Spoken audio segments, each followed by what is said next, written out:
Just hold on tight and I'll take you to the place to be.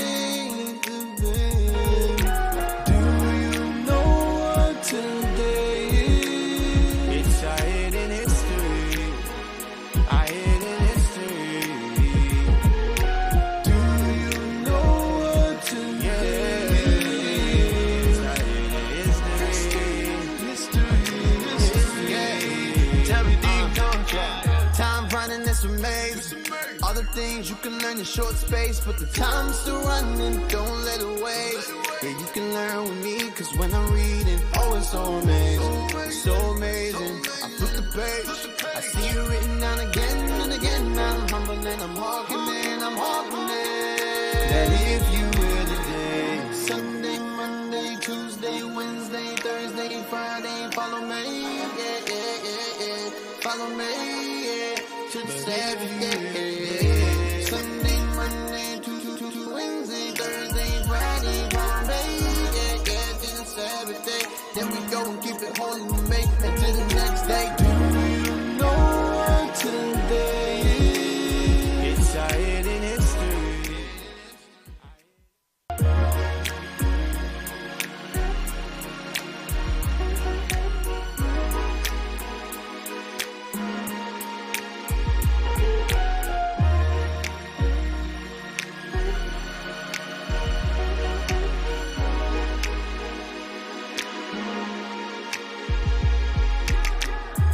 Do you really wanna know?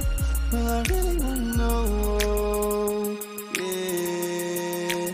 'Cause there's a place so amazing with all the things I really wanna know, yeah. I've been driving all night, looking for the right turn to make all the change you made. If you really want to ride, just hold on tight and I'll take you to the place to be. Do you know what today is? It's our hidden history. Our hidden history. Do you know what today is? It's our hidden history. History. Tell me, do you know? Time running this remains. All the things you can learn in short space, but the time's still running, don't let it waste. Yeah, you can learn with me, cause when I'm reading, oh, it's so amazing, so amazing. I flip the page, I see it written down again and again. I'm humble and I'm hawking it, I'm hawking it. That if you will today, Sunday, Monday, Tuesday, Wednesday, Thursday, Friday, follow me, yeah. Follow me, yeah. To the Sabbath, yeah. Sunday, Monday, Tuesday, Wednesday, Thursday, Friday, follow me, yeah. To the Sabbath day. Then we go and keep it holy, we make it to the next day. Do you know what today is? it's our hidden history.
things you can learn in short space, but the time's still running, don't let it waste. Yeah, you can learn with me, cause when I'm reading, oh, it's so amazing, so amazing. I flip the page, I see it written down again and again. I'm humble and I'm walking it, that if you will today, Sunday, Monday, Tuesday, Wednesday, Thursday, Friday, follow me, yeah. Follow me, yeah. To the Sabbath, yeah. Sunday, Monday, Tuesday, Wednesday, Thursday, Friday, follow me, yeah. To the Sabbath day. Then we go and keep it holy, we make it to the next day. Do you know what today is? it's our hidden history.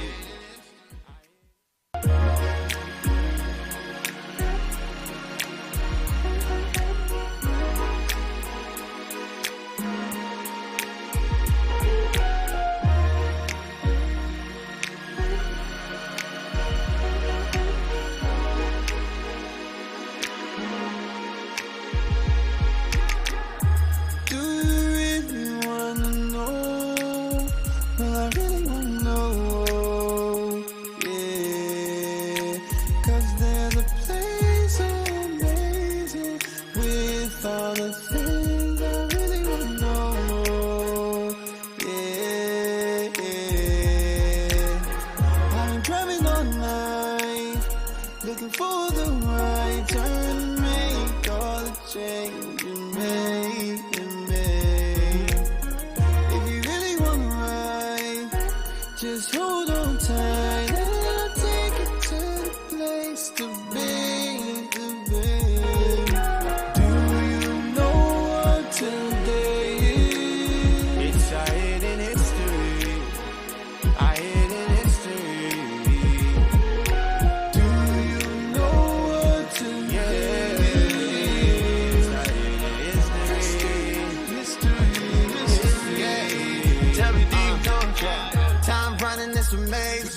All the things you can learn in short space, but the time's still running, don't let it waste. Yeah, you can learn with me, cause when I'm reading, oh, it's so amazing, so amazing. I flip the page, I see it written down again and again. I'm humble and I'm walking it, that if you will today. Sunday, Monday, Tuesday, Wednesday, Thursday, Friday, follow me, yeah. Follow me, yeah. To the Sabbath, yeah. Sunday, Monday, Tuesday, Wednesday, Thursday, Friday, follow me, yeah. To the Sabbath day.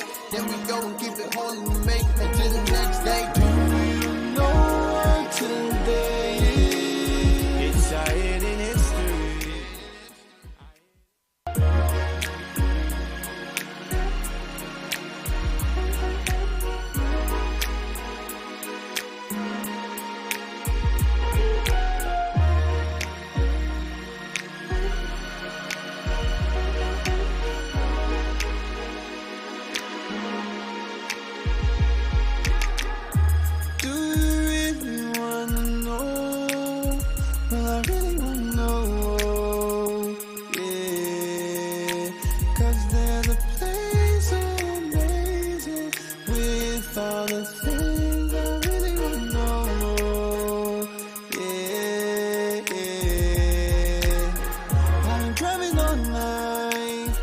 Looking for the right turn to make all the change you make.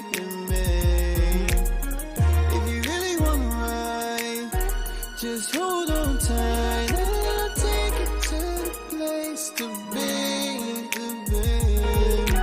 Do you know what today is? It's our hidden history, our hidden history.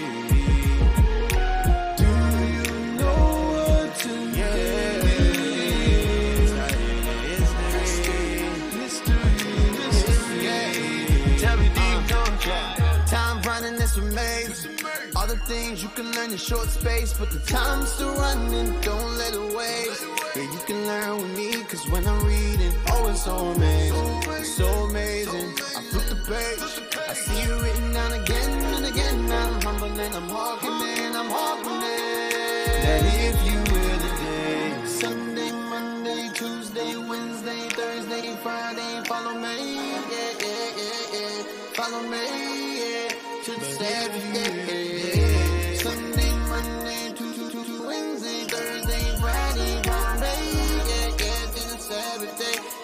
go and keep it holy with me until the next day. Do you know what today is? It's our hidden history.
You can learn in short space, but the time's still running, don't let it waste. Yeah, you can learn with me, cause when I'm reading, oh, it's so amazing, so amazing. I flip the page, I see you written down again and again. I'm humble and I'm walking in, that if you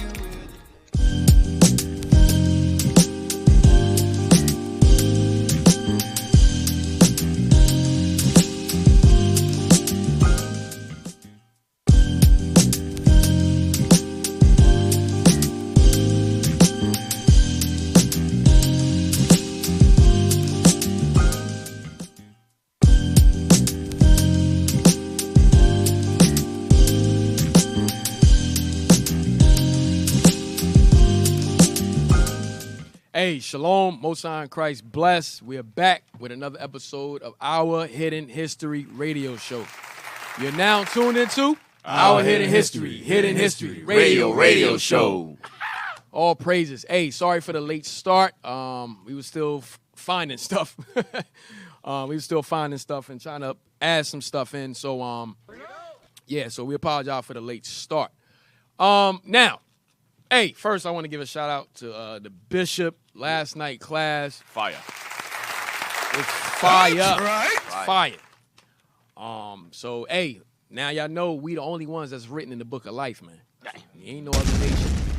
It's all praises, all praises. We just got to keep the commandments, though.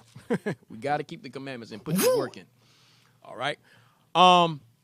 So last week we went into Claudius, the reign of Claudius. We dealing with the reign of Claudius now. And the events that happened during Claudius' reign.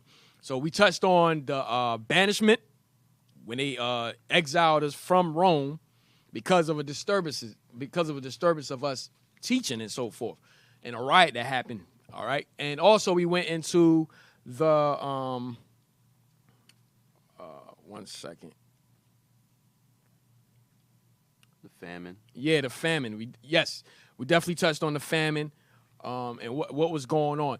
Now, I don't want y'all to forget, we're dealing with the echoes of Rome, okay? And what we're doing is paralleling what was happening during the Roman captivity, and we're paralleling it what's going on today. Why? Because ancient America is an extension of ancient Rome, all right? So that's why, hey, let's get that scripture real quick in Revelation 13. It's like the title says, America is the echo of Rome. Yes, America is the echo of Rome. Repeating what they were doing back then. Same thing. Yep. The book of Revelation, chapter 13 and verse 11. Start verse 12. No. Give me 3. Verse 3? Yes, sir. Book of Revelation, chapter 11 and verse 3. And I will give power unto my 2 witnesses. Start at verse 2. I'm sorry. Start at verse 2. Yes, sir. Verse 2. But the court which is without the temple, leave out. Where you at? 13. 13 and 2? I thought we got 11. Oh, you got your own mind today, huh? He got his own mind. He got his own echo. Echo. Damn, my pages are stuck together. I wonder why. Yo, what soundbite was that? Damn. That was Captain Amaziah. Yeah, Captain. Shout out to Captain Amaziah. Damn. Go ahead, read that. Revelation chapter 13 and verse 2. And the beast which I saw was like unto a leopard, and his feet were as the feet of a bear, and his mouth as the mouth of a lion. And the dragon gave him power, and his seat and great authority. All right, so Satan gave Esau their power and great authority. All right. Now, when it says the leopard, now I'm just skimming. When it says the leopard, the lion, the bear, and so forth, it's because Esau has a conglomerate of all these captivities that we were in, of these the Babylonian, the Greeks, the Persians, and the Persian and Mede captivities. All right, so they like a merge of all of those in one. That's what America is, like a merge of all of these captivities in one. Rome and America. Go ahead. Verse 3. And I saw one of his heads as it were wounded to death. Why? When did that happen? That happened in 193. Okay, that's when Jake took over. That's when we took over, starting with Septimius Severus, a black man. All right, so that was 193. Read that part again. And I saw one of his heads as it were wounded to death, and his deadly wound was healed. And whose deadly wound was healed? This is going into Rome. Okay, so Rome was taken down 193 AD. That started then became the Holy Roman Empire. That's when we were ruling. All right, and then read that last part. And his deadly wound was healed. And that deadly wound of Rome was healed. When? In 1453, starting with the Renaissance, which means rebirth. Okay, Renaissance means the rebirth of the white man in power. Of Rome in power. Battle at Constantinople. Yes, the battle at Constantinople. Now, we went into all of that. The deacon touched on all of that in past episodes, so you can go back and check those out during, like, the Inquisition. All right, read on. And his deadly wound was healed, and all the world wondered after the beast. And they worshipped the dragon, which gave power unto the beast. And they worshipped the beast, saying, Who is like unto the beast? Who is able to make war with him? Right. So now that's why we say America is an extension of ancient Rome. Okay? America's extension of ancient Rome. All right? So now, also, repetition is good. Repetition is good. Let me bring this out. Repetition is good. I know a lot of things that we going over, some of y'all may have heard it already. Some of y'all may have seen it in the past episodes. But a lot of us forget some things. Plus, we also have new people that may be watching the radio show now.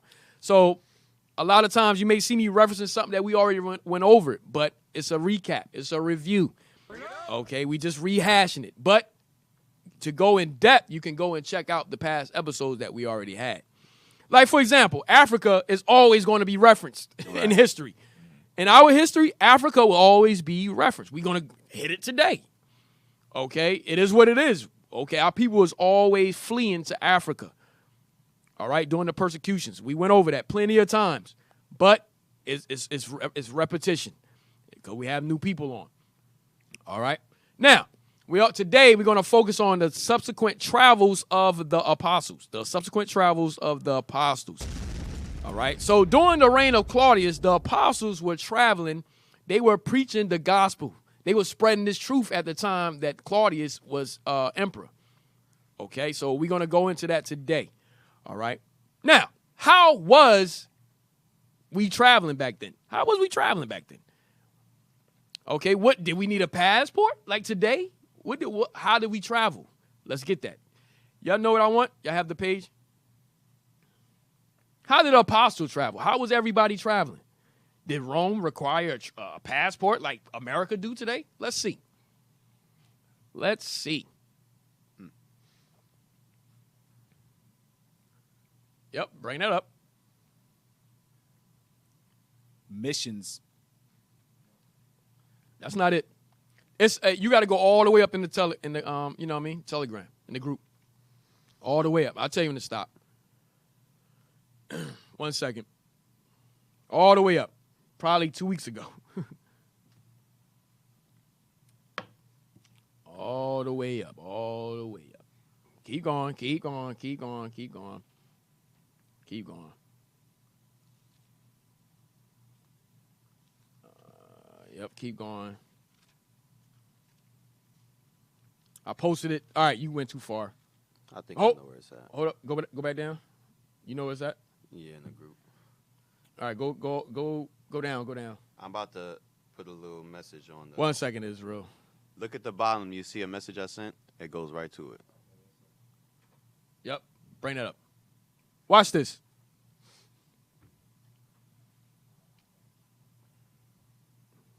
What you got to do? Oh, okay. All right, read that. Sorry.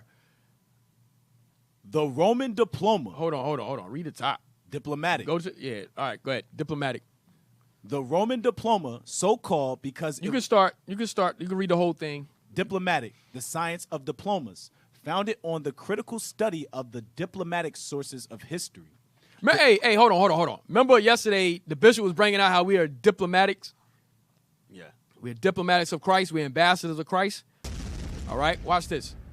Diplomas, charters, acts, treaties, contracts, judicial records, rolls, chartularies, registers, and etc. So these are all pretty much called diplomats. All right, these are like certificates or sources of like diplomas, charters, acts, treaties, contracts. Rome called all of these things diplomatic. Right? Go ahead. The employment of the word diploma. So now the employment of the word diploma, go ahead, as a general term to designate an historical document is of comparatively recent date. Watch this. The Roman diploma. So now the Roman diploma, read. So called because it was formed of 2 sheets of metal, which were shut together to double, like the leaves of a book. Was what? Was the passport or license to travel by the public post. So guess what? We had passports back then. You had to have a passport to move throughout Rome back then. Just like you got to move, you need a passport to move throughout the country now. Not to move throughout, but to move throughout the world right now. You need a passport, right? Rome had passports. You could not move throughout the Roman Empire without a passport. Okay. Go to the next.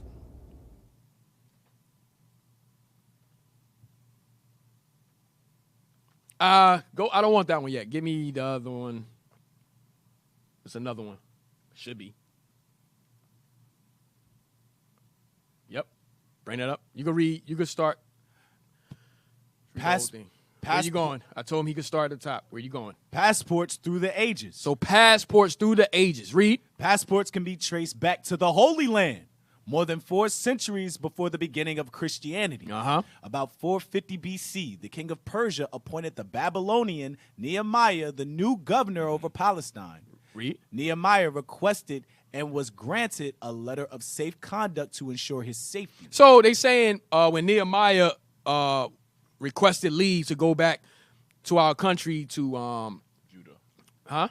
To Judea. Yeah, to Judea. He needed letters. They said he needed a letter. That was at that time. That was considered like a passport, pretty much. That's what they're saying at that time, right? Go ahead. Documentation, to cross. Documentation to go back. Yep. This first. So look, as he crossing wherever he shows that, like, look, the king gave me leave to be able to travel here, right? Go ahead. This first recorded formal request for the precursor of today's passport is contained in the following biblical passage. Watch this. Go down. And I said. Oh, so they giving a scripture. You can skip that, though. Jump down to the search for adventure. The search for adventure, the urge to travel, and the consequent development of formal travel documents have always been necessary factors in the relationship among nations. So in order to travel, you always needed some type of documentation to travel. So they saying during the Babylonian captivity, the Syrian, I haven't looked into whether we had passports in those different captivities, but what the author is saying here, the scholar is saying here, is that we needed some type of documentation to travel, which was considered the passport, right? Go ahead. In antiquity and the Middle Ages, the passport was granted to only a few persons as a special privilege. So now he says in antiquity, meaning in history, ancient history, and the Middle Ages, the passport was granted to only a few persons as a special privilege. Go ahead. Foreign travel was virtually unknown in those times. Read. For there was little communication between the members of the various tribes, states, or nations. The few internal passports issued differed in nature and purpose from the modern type. Read, watch this. The Roman Empire granted diplomas. So the Roman Empire granted diplomas. Read. And special papers as a favor to messengers and other privileged persons to facilitate their travel. So those diplomas we just read were the passport. That diploma was your passport in order to travel during the Roman Empire. In the Roman Empire. Go ahead. The holders of these documents had the right to avail themselves of public horses. Of what? To avail themselves of public horses. So you can go and request some type of transport. A horse and carriage or whatever if you had a document. If you had a passport, right? Go ahead. Enjoyed certain traveling facilities. And you enjoyed certain hotels. Certain hotels you could go to. Right? Go ahead. And were guaranteed. Well, today, certain hotels. But they had, back then, we have in the scriptures, they called it inns. Just like you have it's called inns today, right? Go ahead. And were guaranteed some degree of protection of their persons and their goods. And was guaranteed some degree of protection of their persons and their goods.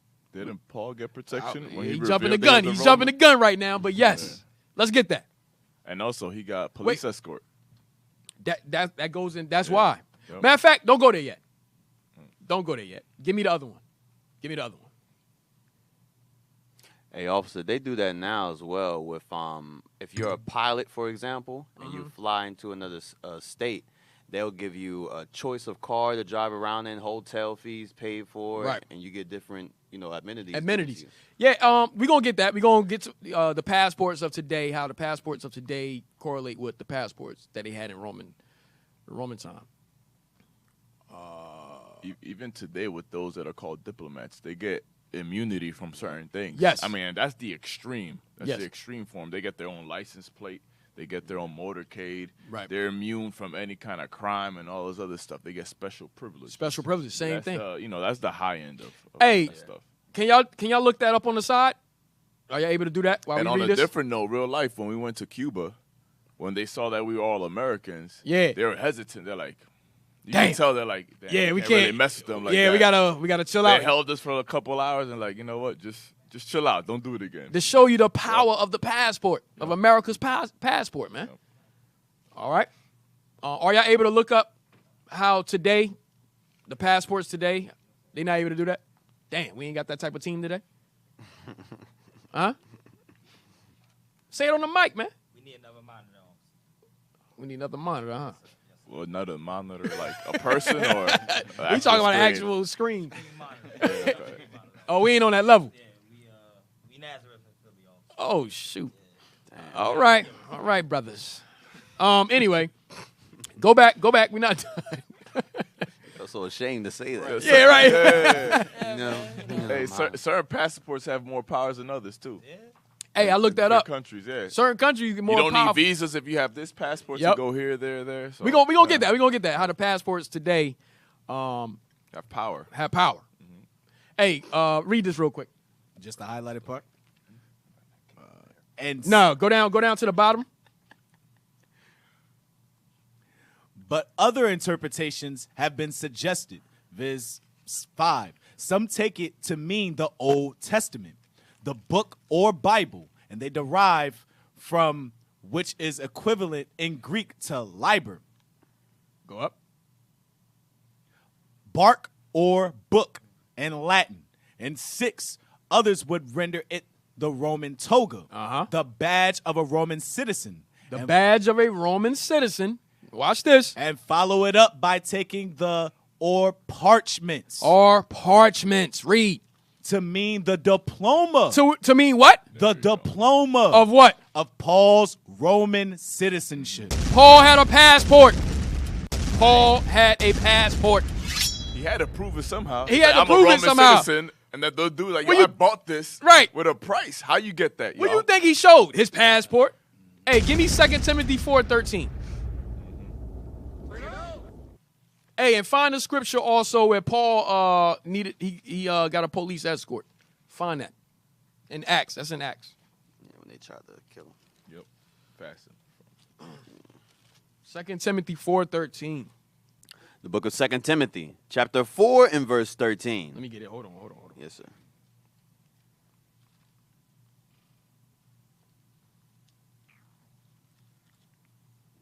All right. The cloak that I left at Troas with Carpus, when thou comest, bring with thee, and the books, but especially the parchment. Why is Paul saying especially the parchments? That was his passport, showing his Roman citizenship. Hey, don't forget to bring that parchment though. I need that. So what they're saying is that was Paul's passport that he was requesting, like saying especially bring my passport, which is my Roman citizenship. Don't forget that. Hey, leadership been pushing, brothers. Yo, get your passports. Hey, I'm gonna get that. He been pushing. Get your passports. Paul knew the importance of that. He said, yo, Yes. don't forget the parchment, because without that, I can't travel and preach travel. this gospel. So And that was his way of showing, like, look, I'm a Roman citizen. So what are we showing? The apostles had to have passports in order to travel. Okay? They had passports in order to travel. Now go back to the one page we, go back there. Nope, the other one. You just had it. Right? Now, read that highlighted part one more time and then get that scripture for me. The Roman Empire granted diplomas and special papers as a favor to messengers and other privileged persons to facilitate their travel. Read. The holders of these documents had the right to avail themselves of public horses. So remember, the holders of these documents, the diploma, the passport, read.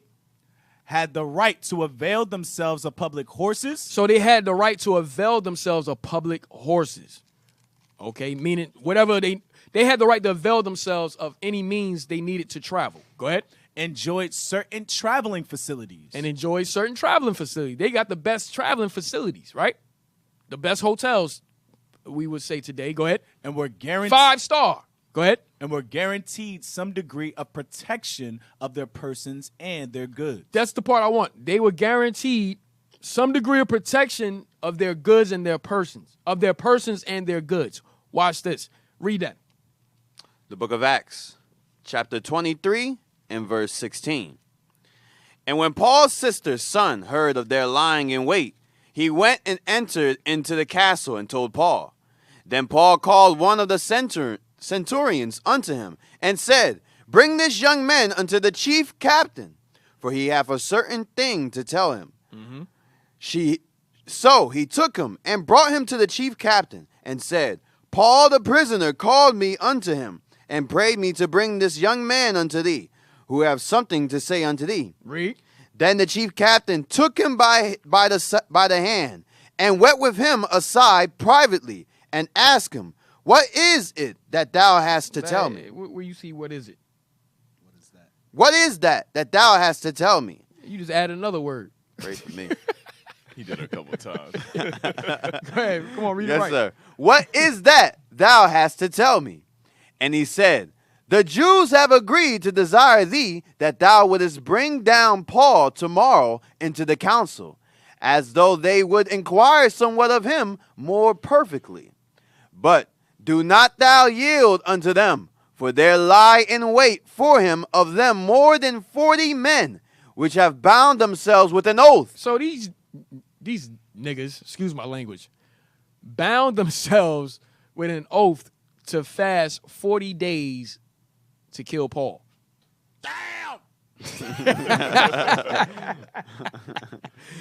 Read that part. Read that verse again. But do not thou yield unto them, for there lie in wait for him of them more than 40 men, which have bound themselves with an oath, that they will neither eat nor drink till they have killed him. Yo, they probably got down to 100 pounds. Y'all wait 40 days? It's looking like Austin Manny. Yeah. Bring it out. 40 days. Y'all no eating, no nothing until y'all kill Paul. Y'all fasted 40 days. Go ahead. And now are they ready, looking for a promise from thee? So the chief captain then let the young man depart, and charged him, see thou tell no man that thou hast shewed these things to me. Read. And he called unto him 2 centurions, saying, make ready 200 soldiers to go to Caesarea, and horsemen 70, and spearmen 200, at the 3rd hour of the night. Read. And provide them beasts, that they may set Paul on. Horses, like we were reading. Yep. That they may set Paul on, and bring him safe unto Felix the governor. And bring him safe. Unto Felix the governor. How was Paul able to do that? How was he able to make those type of moves? His passport. His parchment. His parchment. Yeah. Hey, don't forget to bring them parchments, man. You bring the cloak, but also bring the parchment. The parchments are papers. Look up parchment. Hey, officer, too, the chapter before explains that he got this because he was a Roman citizen. Read it. Acts chapter 22 and verse 27. Verse 25. And they bound him with thongs. Paul said unto the centurion that stood by, is it lawful for you to scourge men that is a Roman and uncondemned? When the centurion heard that. What verse you at? Verse 25. Okay, read on.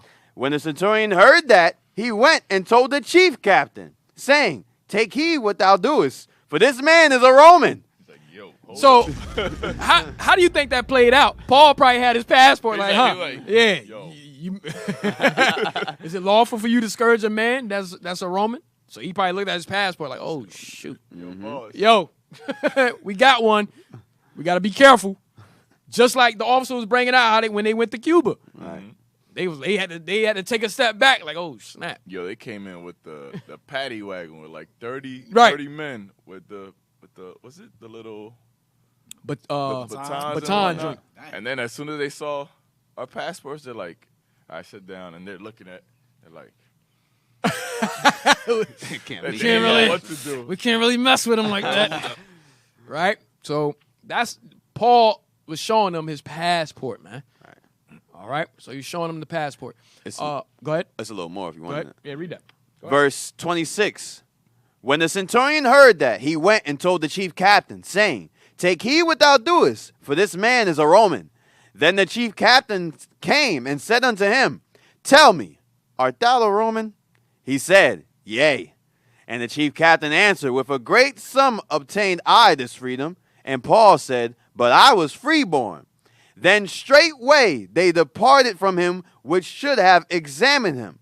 And the chief captain also was afraid after he knew that he was a Roman. Damn. And because he had bound him. He like, damn. Yo, what did we just do? That's why he treated him so good in the next Right. chapter. You're like, Yo, you're like, got listen, all these horses, right, the got all, spearmen. hey, get him everything. Yeah. Yes, sir. Paul said, I need that. So Paul was flexing his Roman citizenship. his Roman citizenship, his passport. So that's how we was able to travel even back then, ancient Rome. Remember, America's extension of ancient Rome. Hey, get the parchment real quick. That parchment had probably had the seal of Rome too, that eagle. Yeah, yep. It definitely. I've seen that somewhere. I've seen it in another book that it did have The seal of a Rome. seal or something to let you know. You know. Just like ours today. Ours had the seal Yep. of the eagle. The seal of the eagle. Yep. Got Even the the same front of thing. the passport got the eagle. Yeah. on it. Yep. Now I want to look that up. Hey, I want to get the. I think I've seen it somewhere. Hey, let's read that real quick. Jump down to Diploma, that fourth part. read the whole thing. Parchment. But yeah, verse the last one. But read the whole thing. Number 1, a stiff, flat, thin material made from the prepared skin of an animal and used as a durable writing surface in ancient and medieval times. All right, so we don't want that. A manuscript written on parchment. A manuscript written on parchment. Go ahead. A type of stiff No, read. the fourth. Yeah, no, a manuscript written on parchment. Read the gray part. A large collection of ancient parchments. Okay, go ahead. type of stiff translucent paper treated to resemble parchment and used for lampshades as a writing surface and in baking. Go ahead. A diploma or other formal document. So a diploma or other formal document. Okay. Read on. She taught for 2 years till she got her parchment. So parchment was going into the diploma, the passport. A diploma was a passport. All right. Hey, do y'all have the other, what we wanted with the amenities, or I see y'all had something else up there? Yeah.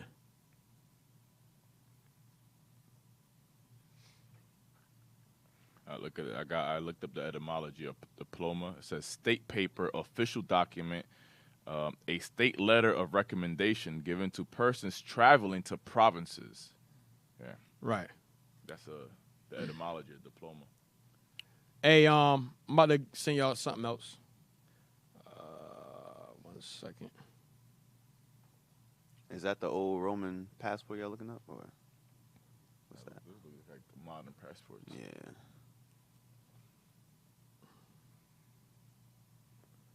I was really looking into this thing, man. I was really looking into this. Hold on.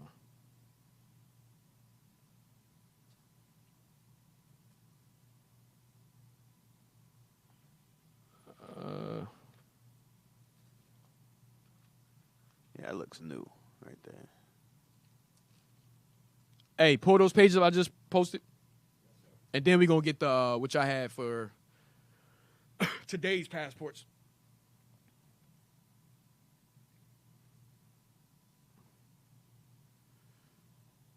Go to the other page first. The other page.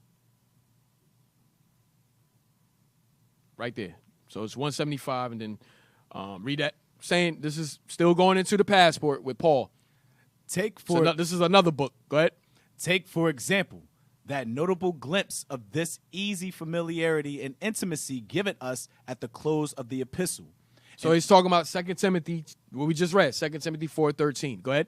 And to which I have already incidentally alluded when he tells him to open the box at Troas, which held his papers. So they're saying the box at Troas, which held, this is another source now, saying the box at Troas, which held his papers, read. And parchments. Go ahead. Probably his private memoranda. So this is Paul. Say it probably held his private memoranda, read. And journals. Including, it may be, the diploma of Roman citizenship. His passport. So it was not only, when it says parchments, Paul had the Bible, his memoranda, his journals, which was his writings, the Bible and so forth, right. And meaning the letters and so forth that Paul was writing, and his passport. All those things was all together as parchments. All right? That's why he said, bring especially my parchments. Because it was important stuff inside of it, important documents. His passport was in there. Okay? Give me the next one. That's why the leadership is pushing, get your passports. Get your passports. Right. Now we sit here showing you the apostles had passports. Okay? Remember, we doing this all over again, man. Mm-hmm. We doing this all over again. Think about it. How are you going to prove your citizenry in another country if you don't have a passport? You can't pull out your driver's license. Yeah, I'm from Philly. I'm from Philly, y'all. You need your passport. From Jersey. Hold up. You in India, they looking at you like, what the hell Philly at? What is Philadelphia? Yeah. I don't care about Philly. Go ahead. Diplomatic immunity is a principle of international law by which certain foreign government officials are recognized as having legal immunity from I said get the other. Y'all don't pay attention. Give me the other page. Not this yet. I'll let you know when to get this. I had another page that I put up on the group, group. What's it? Amasa made that back there? Right here, yeah, right here. Just blow that up. I'm just getting more on the passport. Back in ancient Rome. Diploma, a sort of passport. Hey, what? A sort of passport. Diploma, a sort of passport. Read. Consisting of 2 leaves whence the name originated, which was given to a messenger or other person traveling upon public business, in order that he might readily obtain everything necessary on his journey without delay or hindrance. Right. So you can move freely without any type of hindrance. Okay. Look, I got my passport. He's like, all right, you go ahead. That's why the chief captain knew that. He said, yo, I can't be hindering him. Yeah. Give him everybody he needs. Right. For protection. I'm going to get fired if they find out I stopped him. Did I send you another one? I wanted the seal. Because Officer Ken brought up about how America. No, that was Officer Abaddon just now. You brought how America got the seal too, right? Yes, they got the American, the eagle. I mean. Yeah, that's what I wanted. They got these new passports. It's like hard plastic too.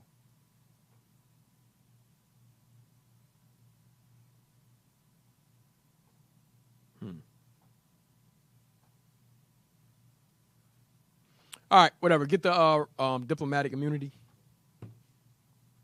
And there's another site that shows the power of all passports.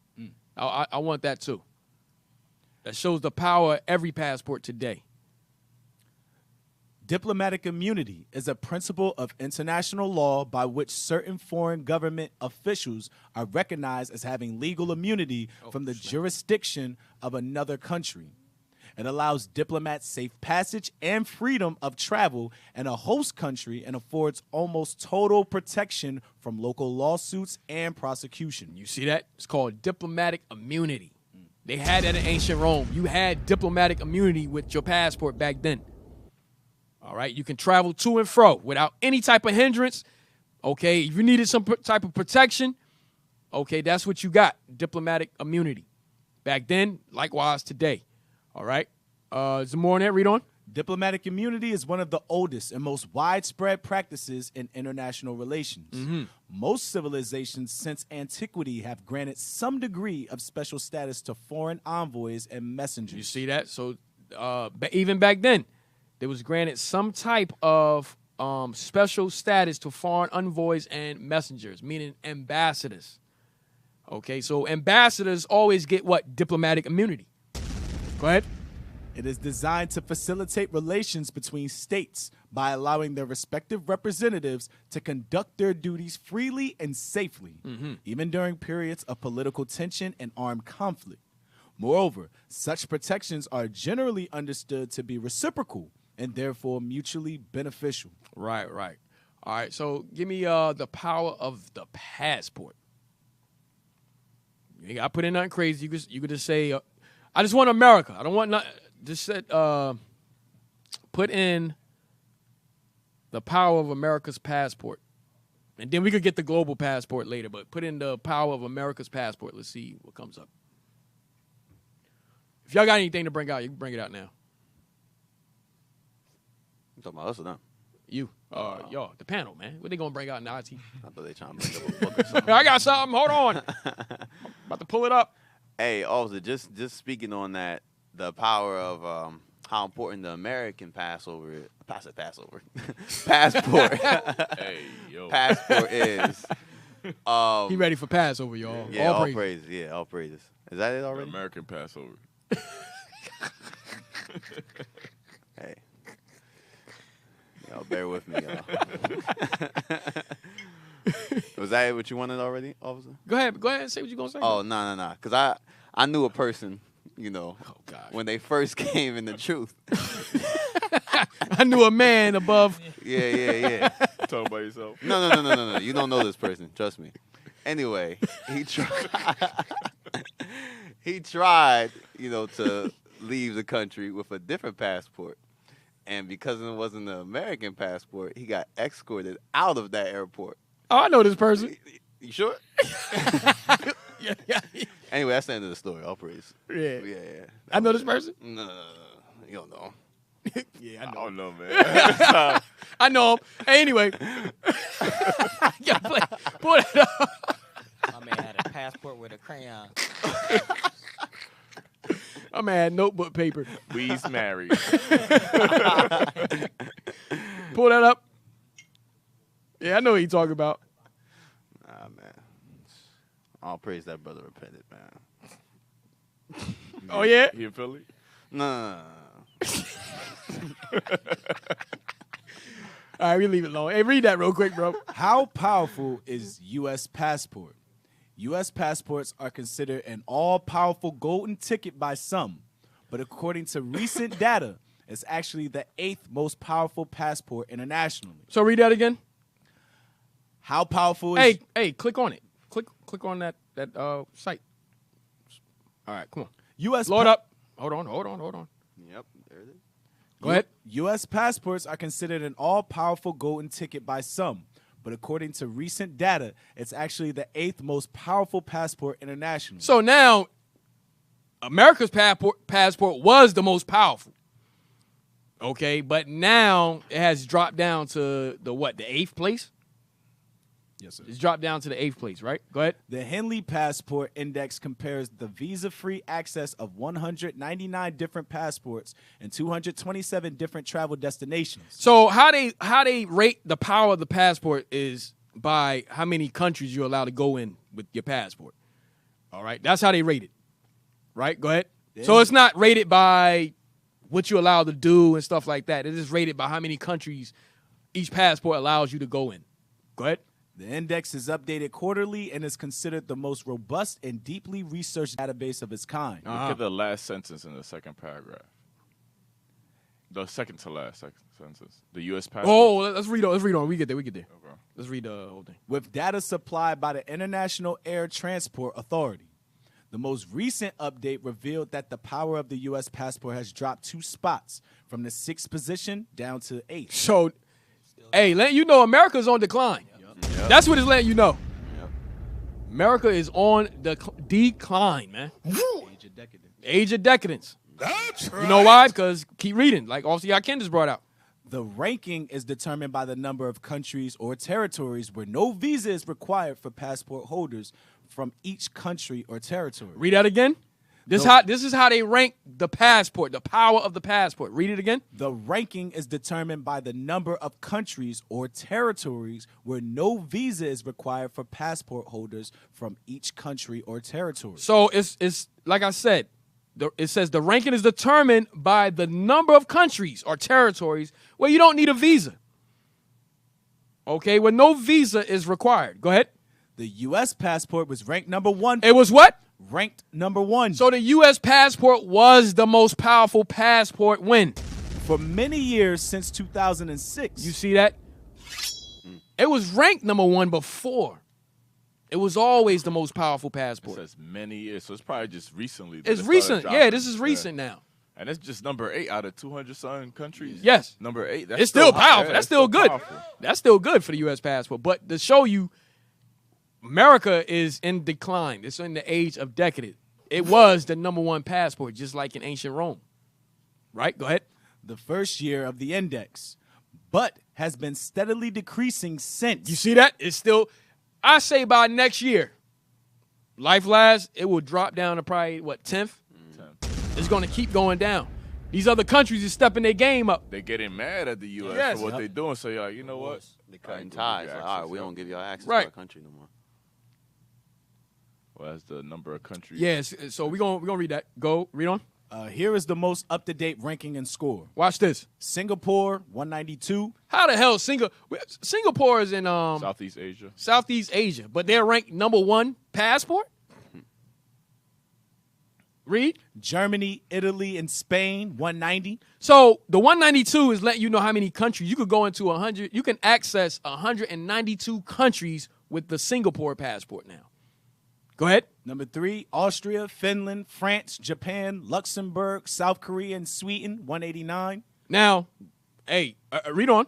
Number 4, Denmark, Ireland, Netherlands, and the United Kingdom. Now that's still Esau. Now that's the 10. Yeah, that's the 10 horns. The majority is Esau. Esau. So Yeah. it's still ranked. Esau is still ranked up there, right? Remember, this is Esau Empire. Yep. So it's still ranked. They still up there, right? Go ahead. Number 5, Belgium, Czech Republic, Malta, New Zealand, Norway, Portugal, and Switzerland, 187. Uh-huh. Esau. 6, Australia, Poland and Hungary, Esau. 186. Hey, so Esau still hold the power, Yep. Yeah, regardless. regardless. No dark races whatsoever. Yeah, right. Go ahead. Boy, ain't no way, boy. Number 7, Canada and Greece, 185. Number 8, Lithuania and United States, 184. So we want to focus on the U.S. We want to focus on here of America. The U.S. of the United States of America. Babylon the Great was the most powerful, but now they're not. Okay. Go ahead. Number 9, Slovakia, Latvia, and Slovenia, 183. Number 10, Estonia and Iceland, 182. All right, go down. Read that. Countries are tied in certain positions because they access the same number of countries or territories visa-free. The United States is tied alongside Lithuania for the 8th spot, with visa-free access to 184 countries. The most powerful passport is the Singapore passport, which has visa-free access to 192 countries. So they consider, like I said, they rank it by visa-free access. That's how they rank it. Visa-free access. You know how they like, oh, where's your visa? Right. Yeah. You have a visa. So that's how they rank the passport, the power of the passport. All right. From there, drop that. Now, where was the apostles traveling to? Where were they traveling to? All right, we see they needed a passport. Oh, you had something else? Somebody had something else on the passport. I think Offsie, I can. No, that's it. Yeah? Yeah, All that's right. it. No, didn't you have like you posted a No, I said that was part of the ranking. But we already. Oh, went through okay. that. Yeah. All right. All praises. All right. Hey, get me the book History of the Christian Church. Let's get into where the apostles were traveling. All right. So majority we're gonna deal with where Paul was going. Hey, matter of fact, let's get Peter real quick. Give me early Christians in Rome.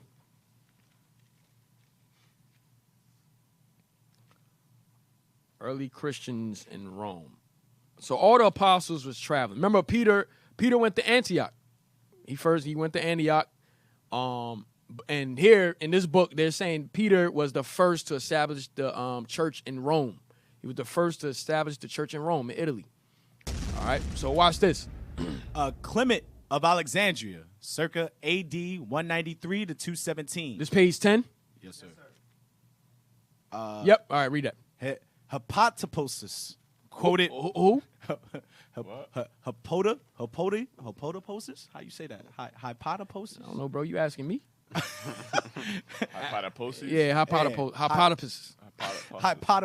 Hypothesis. I don't know. Quoted by Eusebius. Yes. Tells us how. Hey, come on, man. Y'all gotta learn y'all Roman numerals, man. That's 6, bro. That's 6. 14 tells us how when Peter had preached the word So listen good. When Peter had preached the word, read. Publicly in Rome. Publicly in Rome. When Peter preached the word publicly in Rome, read. And declared the gospel by the Spirit. Uh-huh. The bystanders. The who? The bystanders. Read. Being many in number, exhorted Mark as having accompanied him for a long time. So guess what? Peter was in Rome preaching on the streets. Dang. That's what it's saying. Yep. Peter went to Rome, and he was tearing the streets of Rome up. Spreading the truth. Getting it in. Okay, so read that again. Read it again, man. Dang. When Peter had preached the word publicly in Rome. Peter was on the streets of Rome. Go ahead. And declared the gospel by the Spirit. Read. The bystanders. The bystanders was those looking, watching.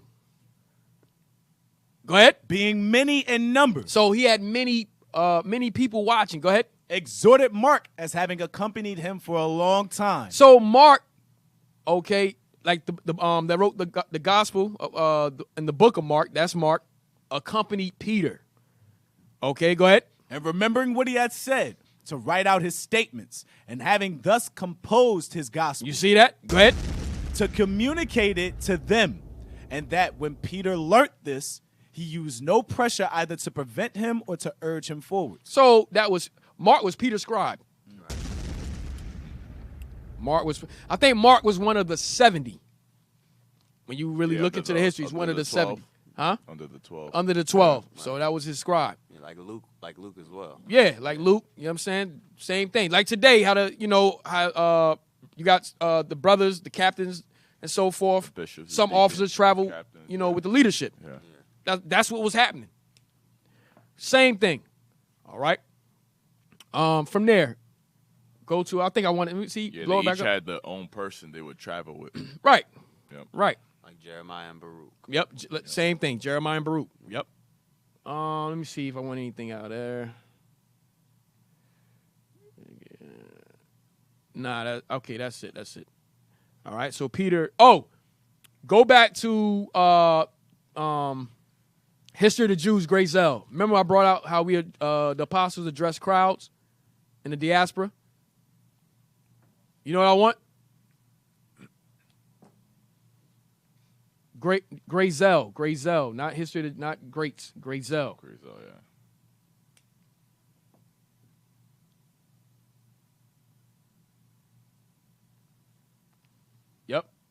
Yep, blow that up. The results of religious success. How Judaism, you want me to just read the highlights, start the whole jump? Yeah, go to the next page. Let me see something. Blow it up. Go down. I want where they address crowds. Go back. Maybe I'm missing something.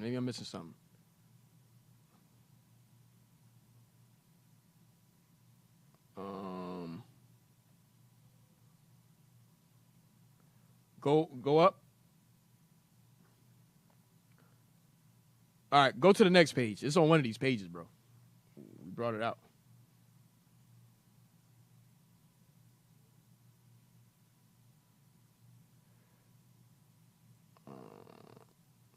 They address crowds. All right, 1 second. Somebody say something. Hey, that book we just read too, when it said that there was the bystanders cheered on, that showed that they was obeying what Christ said when he says go out to the highways and byways. It's talking about street teaching. That's what he's talking about. So it can't be what the Christians are doing today. You don't see them out in the corners teaching. Yeah, bring that out. Let's get that. I think that's in Luke 22, 23. Yeah, I think 14, something. Luke 14, 20. They stay in their churches collecting tithes so that they could get their jet airplanes, so they could go to other countries and build churches to take tithes. But they're not out in the slums and where our people are suffering to bring them this gospel. They're not. Right. Read that, officer. Luke chapter 14, verse 23. And the Lord said unto the servant, go out into the highways and hedges and compel them to come in, that my house may be filled. So that was the commandment from Christ. Go out to the highways and hedges and compel them to come in, that my house may be filled. And this wasn't just done during the New Testament. They did that in the Old Testament. That's why you read about with Samuel and his prophets started coming down and the people was watching them prophesy. Or when you read, Nehemiah, they said that they stood on the podium preaching for 4 hours straight. This is the same thing we was doing before. Get Proverbs 1. Solomon talked about it. Proverbs chapter 1. Even with Saul, when they said, is this he amongst the prophets? Right. They were out in the streets walking, prophesying. Jeremiah did the same thing. Yep. Proverbs chapter 1, verse 20. Wisdom cried without. She uttereth her voice in the streets. So Solomon is saying, look, wisdom cries in the streets. Because during his time, there was the schools of the prophets. He was among them as well. He was a prophet. Before it starts off, it says Solomon, the son of David, the prophet. Go ahead. She crieth in the chief place of concourse, in the openings of the gates. The chief places of concourse. That's what we was talking about with Peter. Peter was in those chief places of concourse because it was supposed to compel people to come in. What did they say on the streets? Keep reading. In the city she uttereth her words, saying, how long, ye simple ones, will ye love simplicity? And the scorners delight in their scorning. And fools hate knowledge. Go ahead. Turn you at my reproof. That's what they all say. That's what the prophets were saying on these corners. Turn ye at my reproof. The same thing you read in Acts in the beginning when they started preaching. It's telling the Jews, hey, Jesus who you slew on the cross has become the King of Kings. He's become to sit at the right hand of the Lord.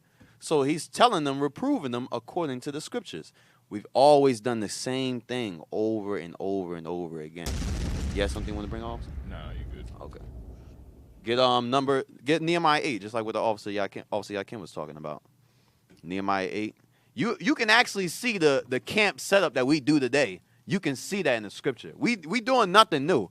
And the officer Jez has brought it out many times concerning the camp signs, the flyers. We're not doing anything new. Get that Nehemiah chapter 8. Verse 3. Yes, read verse 3. Nehemiah chapter 8, verse 3.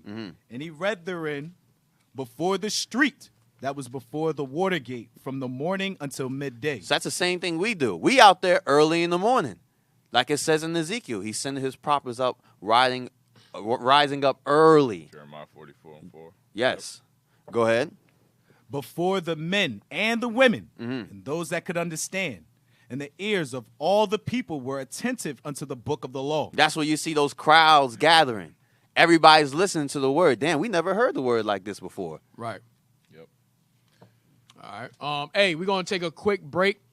All right. So if you can call at 267-702-6121. All right. You can call us at 267-702-6121, or you can send a text. Make sure if you call a text, it's pertaining to the class.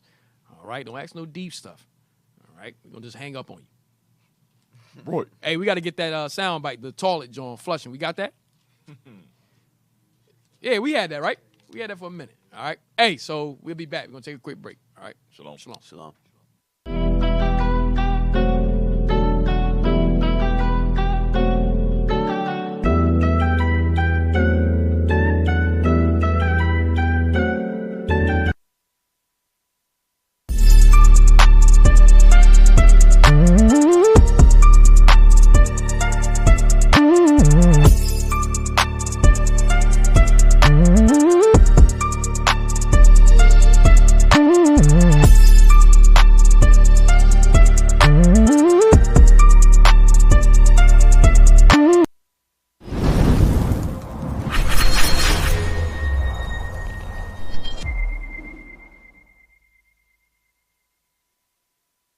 We have to go to the root. We have to go to the cause. Dealing with the condition itself is not enough. And it is because of our effort toward getting straight to the root that people oftentimes think we're dealing in hate.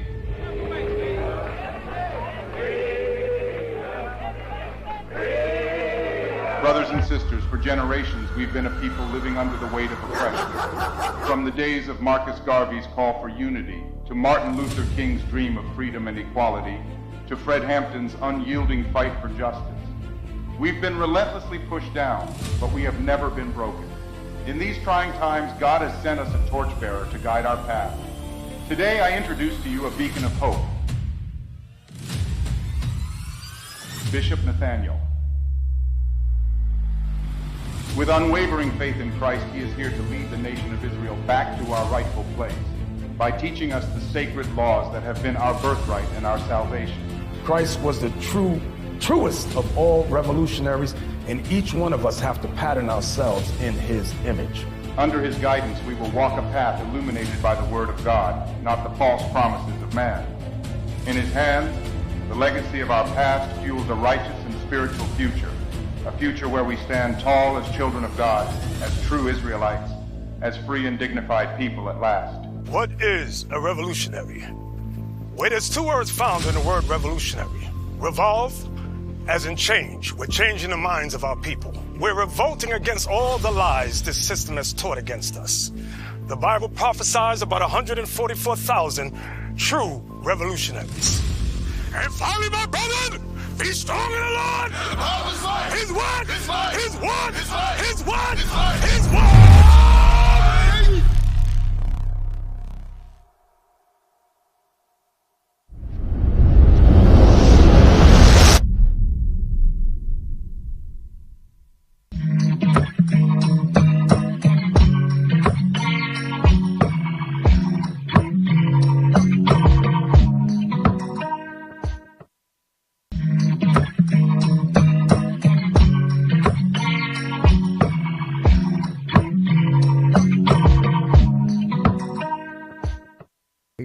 And this is what we do from island to island, state to state, country to country. This is our mission.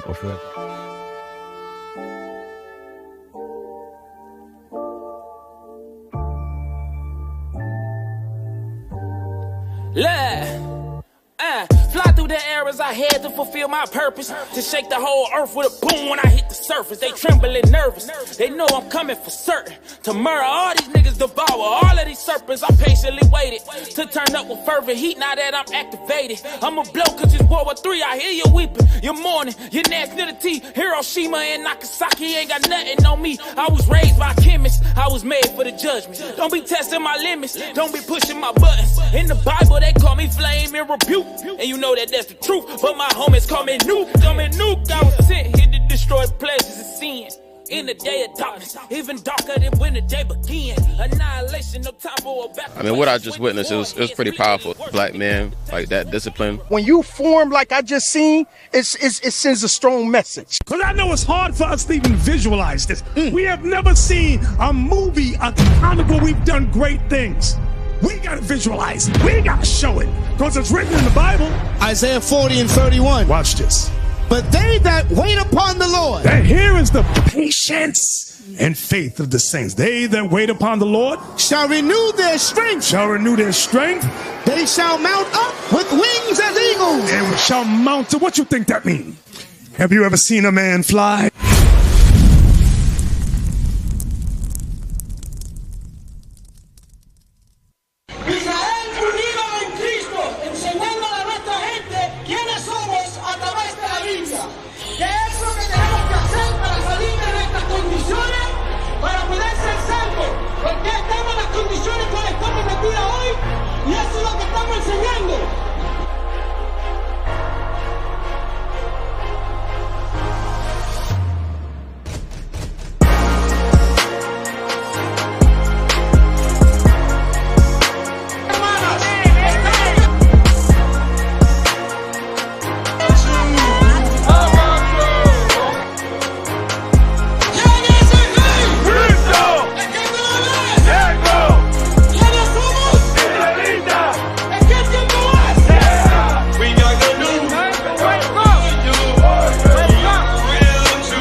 Israelites in Christ, I call them the walking Bible. The problem when people think they have a thought process. God don't care what you think. He says, do my will. Don't say things you think is in the Bible. Unity, that's what the term Israel united in Christ. Because Christ is our king. And he's our black Messiah. We went to the TV show and the callers asked me how can they join this truth. Israel United in Christ it's in for the truth, and it needs to be out. Everyone has to hear about this. Today was the grand opening that people may come, know who they are, according to the Bible. God calls us the Israelites, the 12 tribes of Israelites. Now we are lost sheep. We have to go back to encourage ourselves that we are Israelites.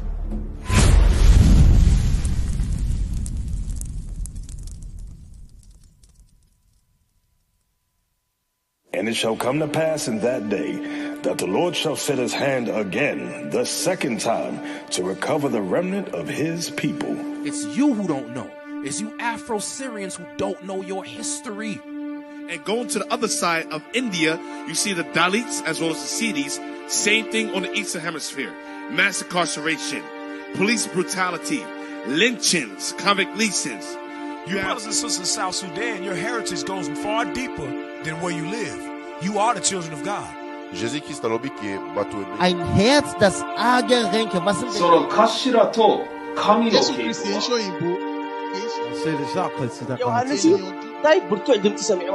Vamos poder suportar. Les Français. Laat je niet misleiden, dat is filosofie van.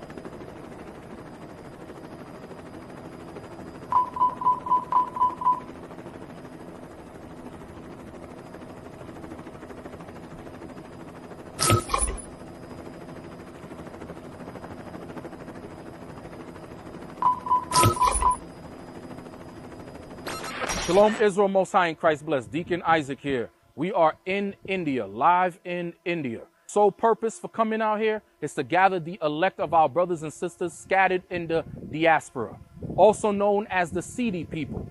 Ever since 2003, the Most High in Christ moved the spirit of Bishop Nathaniel, the founder of IUIC, with one sole purpose, and that is to gather the elect of our people, which are scattered throughout the four corners of the earth. One motto that we follow in Israel United in Christ is vision, action, and reality. So there's no more time to be fighting over a corner. What you see going on in the States, we have brothers fighting over corners. The Most High said in Ezekiel chapter 11, verse 16, that he shall be a sanctuary to us where he has scattered us. So what's the purpose of us being here? Not only to gather our people, but to leave them a refuge, leave them a place here, a sanctuary that they could come together, gather themselves together in these last days to learn their nationality and to learn who they are. So you brothers and sisters who follow IUIC, continue to donate, continue to support the mission, and help us establish a sanctuary here amongst our people. Shalom.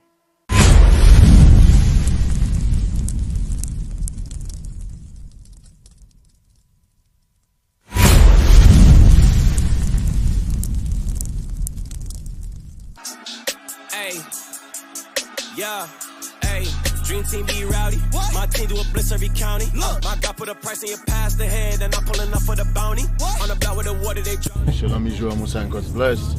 I'm Deacon Malachi. We down here at Johannesburg, South Africa. We're on our way to do, today's our first day down here. It's very early morning right now. It's 7 o'clock. We're on our way to do a podcast. All right, stay tuned. To the day, we're going to tell you what's going on to the day, all right? Keep us in your prayers, all right? Shalom, Most High in Christ blessed. I'm moving here. Every American. We're in South Africa, Johannesburg.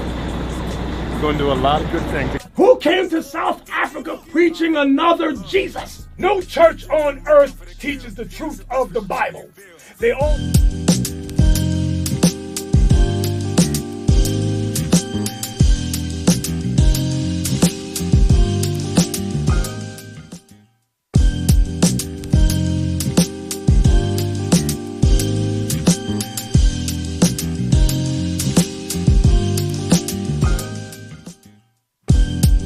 Hey, Shalom, we back.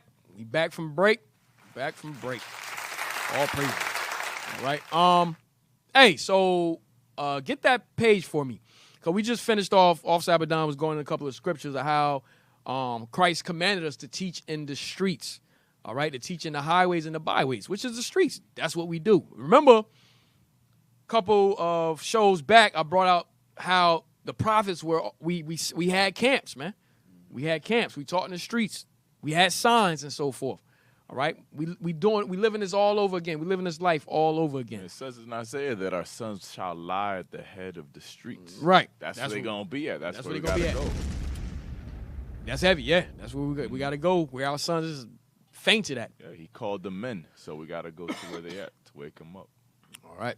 So we just also went to the page to show that Peter was the first to go to Rome and preach on the streets. Him and Mark. All right. Now watch this. I was going to reference this page with the book Early Christians in Rome. Read that. Christianity begins in the diaspora. The Palestinian Nazarenes. The little group of Jesus' disciples was still in Jerusalem, waiting for his reappearance to right the evils of the world. There were poor people, mostly Galileans. Read. At their head stood Jesus' favorite disciple, Peter, or Simon, and one of Jesus' brothers by the name of James, or Jacob. Read. Since they believed that the end of the world was near, they did not work very much, but pooled their resources and led a communistic life, meeting, praying, and eating together. Whenever they had a chance, they... Right, so that goes back to Acts 4:34. All right, we had all things in common. We helped one another. All right. So communistic life, meeting, praying, we doing those things right now today. We doing all those things today. Go ahead. Whenever they had a chance, they addressed crowds of simple people like themselves. So this is what I wanted. Whenever the disciples had a chance, they addressed crowds of simple people like themselves. When it says simple people, it means poor. It means, you know what I'm saying? Like the poor of our people, simple people. All right? In the hoods, pretty much. The ghettos. The ghettos. That's what it's saying. Go ahead. Or of Jews who came from the diaspora lands. Or of who?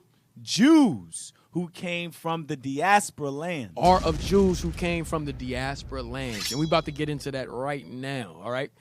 Read on.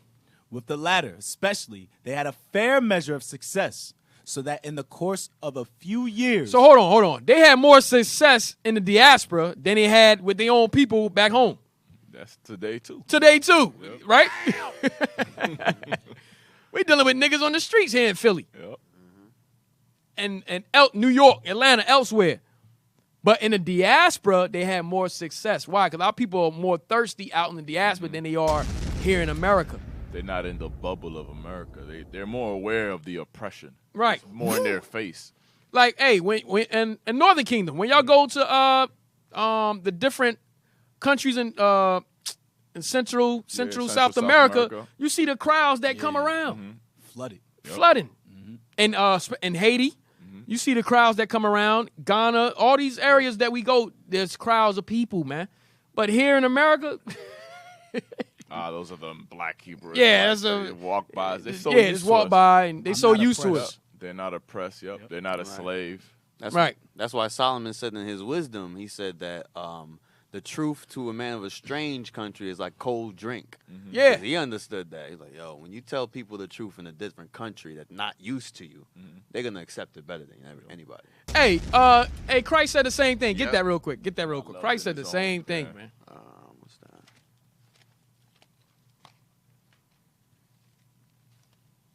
Christ said the same exact thing. You know what I want? Yeah, not without honor.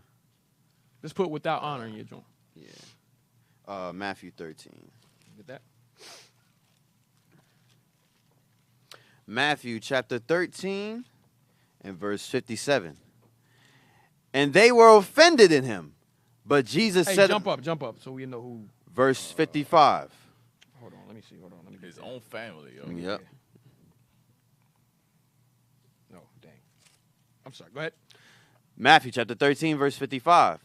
Is not this the... Start at 53. Verse 53. And it came to pass that when Jesus had finished these parables, he departed thence. And when he was come into his own country... So now Christ is in his own country. Go ahead. He taught them in their synagogue, insomuch that they were astonished and said, Whence hath this man this wisdom and these mighty works? Man, who the hell he think he is? Who's this nigga? Who is this nigga? Come on, man. Read on. Is not this the carpenter's son? Hey, man, isn't that Joseph's son? That's got to be Joseph's son, man. This dude, I remember when he was born. I saw him in diapers, man. Yeah, he was in diapers. Now he talking like he know more than more than we know. Go ahead. Is not his mother called Mary, and his brethren James and Joseph and Simon and Judas? Right, we know his whole family. Who he think he different? Go ahead. And his sisters, are they not all with us? Whence then hath this man all these things? What the hell pretty much who the hell he think he is? Right? We know his whole family. We knew you since you was born, man. Chill out, man. Cut it out, man. Cut it out. Go ahead. And they were so letting you know Christ had a family. Right. Christ had a family. Named everybody from the father all the way down to his sister. Go ahead. And they were offended in him. And they were what? Offended. And they in were him. what? Offended. They were offended. Hey, hold on. Give me Mark chapter 6 and 3. Let me show you how crazy these people is. How crazy how people is. Let me see. It's Mark 6 and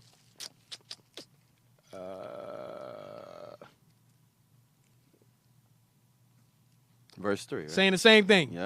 Yep. What? Let me see if this is what I want. Yep. Read that. Mark, this is going more in depth than what we just read. Right. Mark chapter 6 and verse 3. So that's verse 1. Verse 1.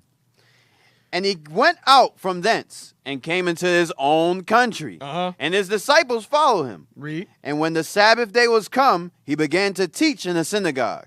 And many hearing him were astonished, saying, From whence hath this man these things?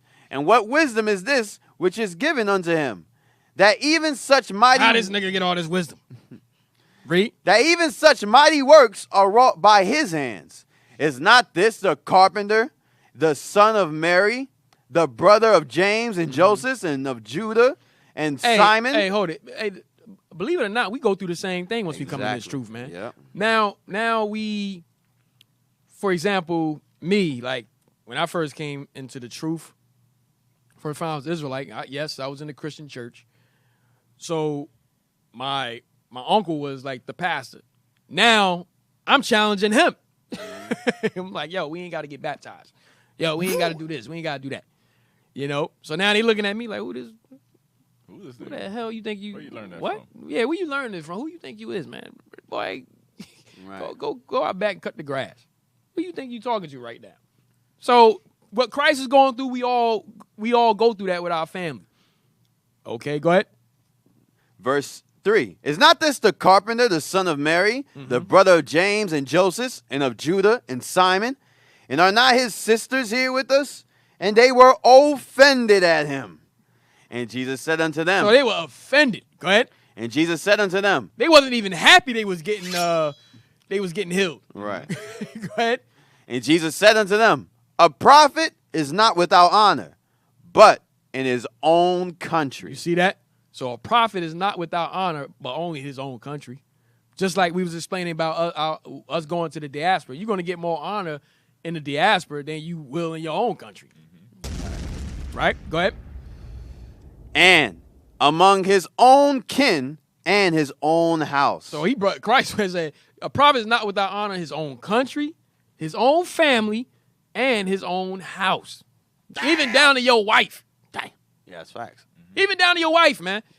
Come home from, from travels. And then, yeah. What'd you bring me, nigga? Hey, officer, it's a reason why they mentioned his job occupation, too. Because the same way they do it. I know that nigga. He used to work at Walmart. Yeah, right. How you got wisdom now? Right. Because they say wisdom despise of a poor man. Exactly. Oh, you're not a doctor. You're not a lawyer. You don't have, like, money. If you ain't got those credentials, they're not listening to you. They ain't listening to you. Go ahead. Hey, somebody can find that scripture, bring it out. Somebody, not Officer Abaddon, somebody can look for that scripture. Poor man, wisdom is despised. Yeah. But read on. Verse 6. Watch this. And he could there do no mighty work, save that he laid his hand upon a few sick folk. That's verse 5. Yes. You want the verse 4 again? No, you said verse 6, but you're reading verse 5. Oh, my bad. Verse 5. Pray for me, y'all. Math is, we talk about math. Yeah, right. Hey, that's why they despise us, man. Unlearned. Read on. Verse 5. And he could there do no mighty work. So wait, Christ in his own hood. He went back to his own hood, and he couldn't do no mighty works in his own hood. Read. Save that he had laid his hand upon a few sick folk and healed them. He just healed a few. He's like, man, you know what? This is great. Here, I'll just heal a few more, and then I'm out of here. Read on. Watch this. And he marveled. And wait, he marveled. Hey, look up the word marvel. Christ marveled. That's crazy. We so damn stupid that we made Christ marvel. He's healing us. He healing us, and we're right? like, nah. Nah. I want my hand fixed. You think you better? All right, why you fix my hand for? He fixed my hand for it. It was the left one, not the right. Yeah, he healed the hand, and they go and slap him with that same hand. Yo, right. Read that, man. Marvel. Be filled with wonder or astonishment. Be filled with wonder or astonishment. Christ looking at them like, what the hell? Yo, he was I there for the created creation. them. Yeah, he was there for the creation. But then he sees the niggas. He's like, hey, yo, what is this? I created it. Halfway. Go, all right, drop that and finish. Read that verse 6 again. Yes, sir. Verse 6. And he marveled because of their unbelief. So Christ wondered at them because of their unbelief. I don't feel bad then when we out there in Yo. the street and we there teaching them the scriptures and they're still in la la la. They still bugging. Look, man, I don't feel bad. Just leave it alone. It wasn't meant. It wasn't meant for them. They spiritual eyes is not open. Okay, but the thing about this is that Christ himself wondered at his own people. Like, yo, what the hell? I'm actually, excuse me. I'm actually out here doing miracles and healing y'all, and y'all giving me backlash. I don't understand. He marveled at that thing. Read on. And he went round about the villages teaching. He said, "I'ma just teach, man." They don't even believe the miracle. They see the miracles I'm doing. They don't even care. They don't even give a damn about that. All right. They don't even give a damn about that. All right. We got that script you wanted to. Yeah, get that. Ecclesiastes chapter 9 and verse 16. Then said I, wisdom is better than strength. Nevertheless, the poor man's wisdom is despised. You see that? The poor man's wisdom is despised. And his words are not heard. And his words are not heard. They don't give a damn what we talking about on those streets. All right? They don't. Our people look at us. I'm talking about back home, back here in America. Our people is like, yo, what the hell? Like, you know what I mean? We get flyers. Sometimes the flyers get thrown on the ground. You know, when we teaching, some brothers be like, yo, can I talk to you real quick? You got some brother that begs. People just keep walking. Yeah. You know what I mean? Some brothers like, yo, come here real quick. Can I talk to you? But our people don't care. To your point, officer, go to Sirach chapter 13, verse 23. Because it goes back to your point, Officer Jazz, and also your point, Officer Abadiah, in regards to the occupations that we have. Right. We're poor people, they're not going to listen to us. But we as people that have money, then they have that open air. Yep. Read. Sirach chapter 13 and verse 23. When a rich man speaketh. Because if you look at all the idols on television, they have lots of money. When they start talking, they want to take keen air and say, oh, I want to hear what they got to say. They got money. Read. Right. Every man holdeth his tongue. They don't say nothing bad about them. Right. And look what he saith. They extol it to the clouds. It could be something stupid like Donald Trump, but yet and still they say, oh, that's great words that man spoke. Read. But if the poor man speak. But when we start to speak, when we start to give wisdom, read. They say, what fellow is this? Like, who are you? Who the hell are you? It's the carpenter's son. The carpenter, right. Go ahead. And if he stumble. And if we accidentally misspeak anyway. Oh, they waiting for that. They will help to overthrow him. Then they start putting See? videos. See? I know it. And that money thing, too. You'll see that on I remember we used to go live on TikTok. We used to look at the comments. First thing they say, where y'all jobs? Why y'all out here? I bet you they all work at Amazon. Yep. I know they work at Amazon. Then somebody said we only got enough money or something amongst. Somebody said something like. I remember that. Yo, this was be funny. I ain't gonna lie. This was funny.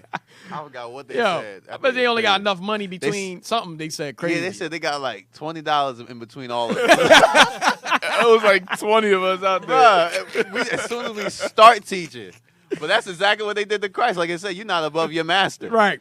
Yeah. So, you know, like they call him Lord of the Flies, Beelzebub. He said, look, you don't think you any different. Right. Don't think you any different, man. So, but yeah, that's heavy. Like you got when you go on social media and you see some of these stars that be talking, man, they get more publicity than anything because they got the money. They push. That's why Esau is paying them very healthy. They paying them to push that nonsense. Because why? Our people is going to gravitate towards the person that has the money. We're gonna listen more to them. You understand? So that's what's happening. And if they stumble, it gets brushed over. Yeah, it get brushed over. And their stumbling is more severe than any of our stumbling. Right. Because they go out there and push all this evil community. Think about Nick Cannon and them that came out and said that we're the Jews. You understand? They like, look, our people pretty much like, look, man, go back and talk the nonsense you was talking. We don't want to hear that. Even though a lot of our people woke up from that, so, a lot of our people is also like, look, man, we don't go back and be stupid. That's pretty much go back and be stupid.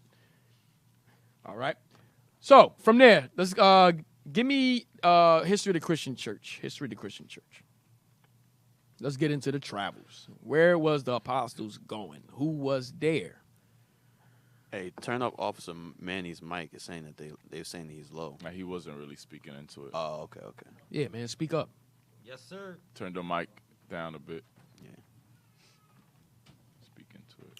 History of the Christian church. The history of the Christian church from the birth of Christ to the 18th century, including the very interesting account of the Waldenese and the Albigenese. Oh, Albigenese. I'm sorry, I can't. Nah, don't worry about that. Let's keep going. 2 volumes in 1 by William Jones. What year? 1824. White eyes only. Yep. Where was we? Slavery. slavery. All right, white eyes only, 1824. All right, let's get into it. On their arrival at Jerusalem. Hold on, I don't. Oh, this is like the 10 pages you got. Yeah. Nah, was it this book? No, it's the other one. Yeah, it's the other one. Oh, the other one. All right. I'm sorry, brothers. Go ahead. On their arrival. Hey, man, because I tell y'all to scan 10 pages on me, we're going to read all 10, all right? I just want to be on the safe side. Yeah, just Have it in the archive. Right. Just want to archive it. All right, anyway, go ahead. On their arrival at Jerusalem, they acquainted the apostles and I don't even want this. go down. Go down some. I don't want all of this. But I had y'all scan it because what I want is in it. Start at Yeah, just to test y'all. go down. Pass. I failed. No. Go to the second paragraph. All right, read that. So look, this book is pretty much it's a good reference for the book of Acts. All right. So he pretty much goes in more details as far as the book of Acts was concerned. All right. So a lot of these things you're gonna pick up, you're gonna be like, oh, that's in Acts chapter 5, or that's in Acts. So he's pretty much quoting Acts, and he's also going a little more in depth of what was happening. So as far as the history is concerned. All right. Go ahead. When Peter had ended his address, Paul and Barnabas gave the church a particular account of the miracles and wonders which by means of their ministry God had wrought among the Gentiles. And when they had finished, the apostle James, who seems to have acted as president of the assembly on this occasion. So this is going into Acts chapter 15. Okay. When Paul and Silas went back, Paul and Barnabas, when they went back to Jerusalem. Remember the whole dissension with whether we should keep the law of Moses and sacrifice and so forth in Acts 15. When you read the book of Acts chapter 15, this is what he's going into. Go down to the go down. All right, read the last part. The interest. The interest of the kingdom of Christ was a subject that of all others lay nearest to the heart of the apostle Paul. The church at Antioch was now confirmed in the faith and obedience of the gospel. The question which had lately agitated... And the obedience of the gospel is keeping the laws, keeping God's laws. That's what it means, the obedience of the gospel. Go ahead. The question which had lately agitated them was set at rest, and it abounded with laborers in the Lord's vineyard. He therefore proposed to Barnabas that they should leave Antioch and pay a second visit to the different places in which they have formerly preached the doctrine of Christ. Right, go ahead. And examine the state of the various churches they had there planted. So just like today, the leadership, when they go out to preach the gospel in the diaspora and so forth, in the different countries, right? Then you got to go back and confirm. You got to go back and confirm the churches. All right, you set up the remember the scripture said the little sanctuaries throughout the countries. So when you lay the foundation, now you go back, you get a school, so forth. There's a process, and then you go back and confirm the church. That's the same thing Paul and them was doing. Right? Go ahead. It is not at all improbable that Paul's fear and jealousy. Next page. And jealousy might be excited, lest these corrupt teachers who had troubled the brethren in Antioch. So this is Acts chapter 15. Go down. I don't even want all this. Many Christian churches were collected by the ministry of the first preachers of the word, of which we have no express mention in that very concise narrative, the Acts of the Apostles. See, the Acts of the Apostles. Go ahead. Thus, for instance, we have no particular account for any Christian churches being planted in Cilicia. Not at this time. Read. Yet we are informed that Paul and Silas went through Cilicia confirming the churches. So there was churches there. Go ahead.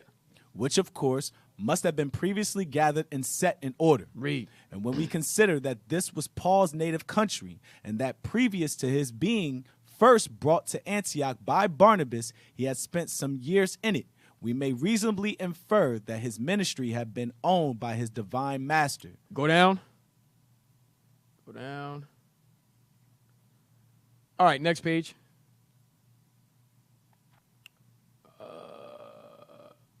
Go down. Start at Troas. At the top, go up top. Right there. Start at Troas. At Troas, Paul had a vision in the night. There stood beside him a man of Macedonia and besought him, saying, "Come over into Macedonia and help us." Paul gave an account of this vision to his companions, who all concurred in one interpretation of it, namely, that the Lord had called them to preach in Macedonia. That's heavy. Go ahead. They therefore obeyed the heavenly admonition, loosed from Troas, and went direct for Samothracia, an island in those seas, famous for being the seat of certain religious mysteries, in equal estimation with those called Eleusinian. Idolatry. Go ahead. But it does not appear they went on shore, for they landed the next day at Neapolis. Now jump down. No, read on. I'm sorry. A seaport town of Macedonia. Thus Paul, having first preached the gospel at Damascus, after that in Arabia. So Paul went to Damascus and then he went to Arabia. What are you doing in Arabia? We had sanctuaries over in Arabia. We was there. Go ahead. Next at Jerusalem, and throughout all the coast of Judea, then to the Gentiles in Syria and Cilicia, and most of the countries of the Lesser Asia, was now, by divine appointment, entering upon his career among the Greek nations. Read. At Neapolis, where he first... he's going to get into who the Greek nations were that Paul was visiting. Go ahead. At Neapolis, where he first landed, he seems to have made little or no stay, but to have proceeded immediately to Philippi, which is said to have been the chief city of that part of Macedonia and a colony. So Philippi, you read about Philippi, the book of Philippians. All right. So it should be a highlighted. Go down. Next page. All right. Get the highlight. We just want to get to the highlights. Matter of fact, you can. Yes, just read the highlights. There was, however, an oratory. It appears. Start at it appears. It appears as though there was but few Jews resident at Philippi, since we find no mention made of any synagogue in it. There was, however, an oratory or proseushka, a place in which the Jews and their proselytes were accustomed to assemble for prayer. Where was that at? Philippi. Go ahead. Without the city, by the riverside, to which Paul and his companions resorted on the Sabbath day. So there were Jews in Philippi. When you read the book of Philippians, he's writing to the Jews in Philippi. Damn. Go ahead, go down and see what I want. Come on. All right, go up. I think I see something. Let me see something. Go up.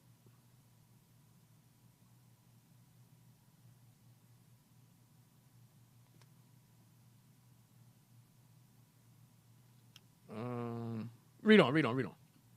And being set down, they spake unto the woman which resorted thither. Among these was Lydia, a Jewish proselyte of the city of Thyatira, who had taken up her residence at Philippi for the sake of commerce. For more money. So she moved to Philippi she probably had a better job. Just like today, you move to another city or whatever because they offering more money or whatever, right? For commerce. Go ahead. The Lord opened her heart so that she understood and believed the doctrine which Paul taught. Read. Lydia and her domestics were baptized in the name of the Lord Jesus. And with this Christian family, the apostle and his associates afterwards took up their abode during their stay at Philippi, which is said to have been many days. Read. Upon several occasions, as they went to the place where the Jews assembled for prayer, they were annoyed by a certain damsel possessed with the spirit of divination, or of the Pythian Apollo, probably a species of fortune teller, by means of which she brought her employers much gain. She seems to have indulged herself in pouring ridicule upon the apostle and his companions, whom she followed through the streets, exclaiming aloud, "These men are the servants of the Most High God, which show unto us the way of salvation." Right. So remember, Paul got agitated by her and told his spirit to come out. All right, go ahead. Paul, grieved with her conduct, ejected the evil spirit out of her. Hey, that's no different from today when we see different spirits. When you at camp, they come up talking nonsense. They might have a cross and trying to, doing different nonsense.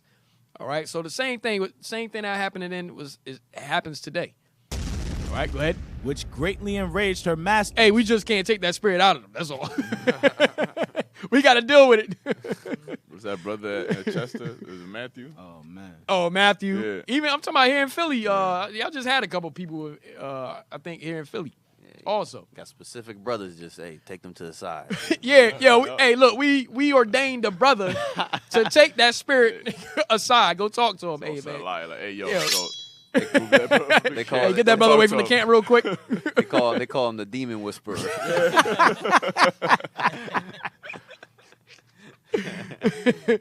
Go ahead. Read on. For they perceived that there was now an end to their emoluments. All right, you can go down. You go down. Get the next page. It's basically Acts 16. Yep. You're reading. Yep. Like I said, he pretty much quotes the whole Acts a little bit, but he just go a little in depth. Next page. Get to the highlight right here. All right, Thessalonica, now the metropolis of all the countries comprehended in the Roman province of Macedonia. So Thessalonica was a large city. It was a large city. It was a metropolis. Just like you have New York, Philly, Atlanta. These are considered metropolis today. That was Thessalonica. Go ahead. It was the residence both of the proconsul and questor, so that being the seat of government, it was constantly filled with strangers. So guess what? It's like a D.C., Washington, D.C., like it's the seat of the government. Okay? It was one of them. Go ahead. Some to attend the courts of judicature and others to solicit offices. Placed at the bottom of the Thermaic Gulf, it was conveniently situated for commerce. Many of its inhabitants were merchants who carried on an extensive trade with foreign countries. Read. The Jews. The who? The Jews. The who? The Jews. The Jews. What? Resorted to this city in such numbers as to form a large synagogue. You see that? So when Paul is writing to the Thessalonians, he's writing to the Jews. Okay? He's writing to the Jews scattered in Greece, following the Hellenistic culture that you read about in Maccabees. Where the Jews always resort. Where the Jews always resorted in the synagogues. Yep. Go ahead. To which, according to his usual custom, the apostle, on his arrival there, had recourse. Read on. Watch this. The account which is left us by the sacred historian of the apostles' method of procedure in the synagogue of Thessalonica, though concise, is remarkably comprehensive. Read. According to his usual custom, he, during 3 Sabbath days, reasoned with them out of the scriptures. He reasoned with them out of the scriptures. What part of the scriptures? Of the Old Testament. Of the what? Old Testament. Paul was reasoning with the Jews out of the Old Testament. Read on. Which were esteemed by themselves as the oracles of God. Read on. Unfolding their meaning and alleging from their true import that the Messiah must necessarily have already come. Yo, Paul was digging in the scriptures, showing the prophecies and so forth, that Christ was the Messiah, that it was necessary for him to come. Paul was going into Psalms. He was going into Deuteronomy, everything. Going in the Old Testament. Because there was no New Testament. Read. And moreover, that he must have been a suffering person. I mean, what I'm saying is there was no New Testament at this time. Okay?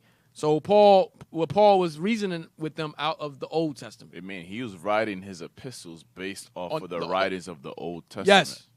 That's why Peter says there's some things hard to be understood. Right. And those that are unlearned, they twist the scriptures because they don't know the old or what Paul is talking about. For those of you that say, "Oh, we only deal with the New Testament," no, we only deal with the Old Testament. The apostles writing, referencing the history in the Old Testament or the prophecies in the Old Testament. Right. So you need the whole Bible, man. Right. Today we use the whole Bible. Go ahead. You can't reject the new if you're just with the old because the new is the old. I don't get how you start. It's based off of the Old Testament. How you start in the middle of the book? Right. Yeah, I don't get it. Hey, and also the very beginning of the Bible really covers the foundation of everything with the law of Moses and the splitting of the nation, Right. and the kings and Moses. So if you don't know just that alone, right. you don't know nothing. You're befuddled. The context never changed. Right. The context never changed. Still talking about the same people. Never changed. Okay, oh no, just start with the New Testament. Let's start with Matthew. Idiots. Start with Matthew. Go ahead. And moreover, that he must have been a suffering person, since their own prophets had clearly described him under this view. nay, that he must also have risen again from the dead, concerning which event the spirit of prophecy has spoken particularly.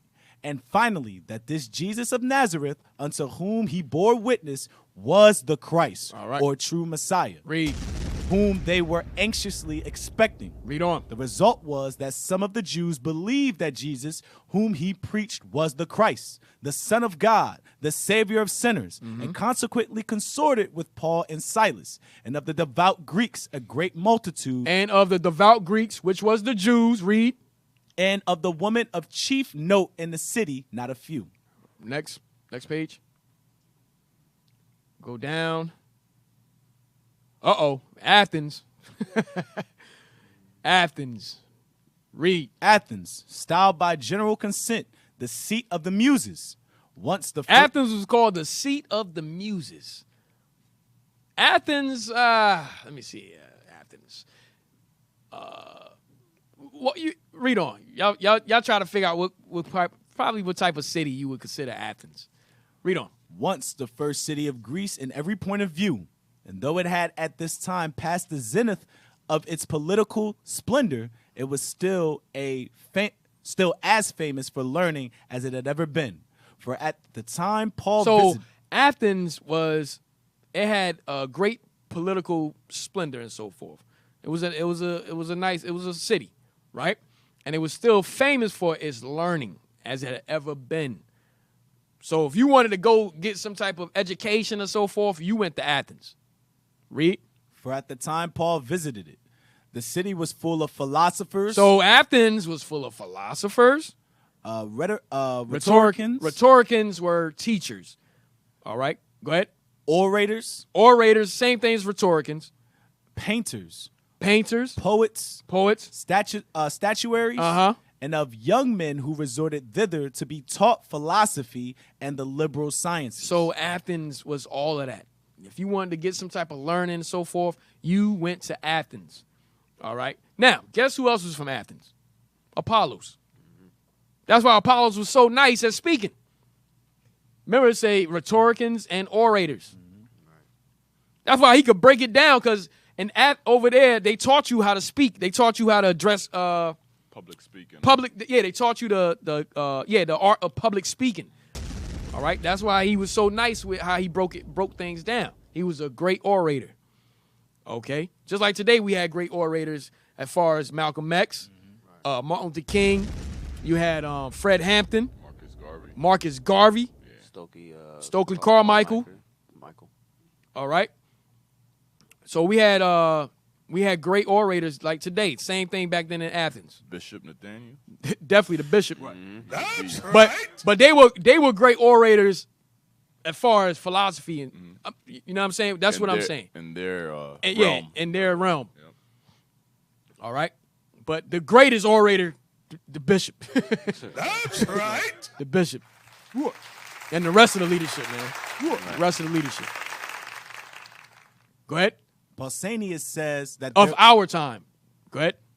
Pausanias says that there were more images in Athens than in all Greece, besides, and that they worship the gods more than all Greece did. So, hey, same thing.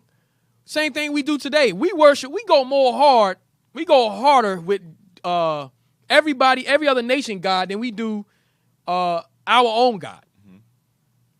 So we were worshiping their gods more than they actually worship their gods.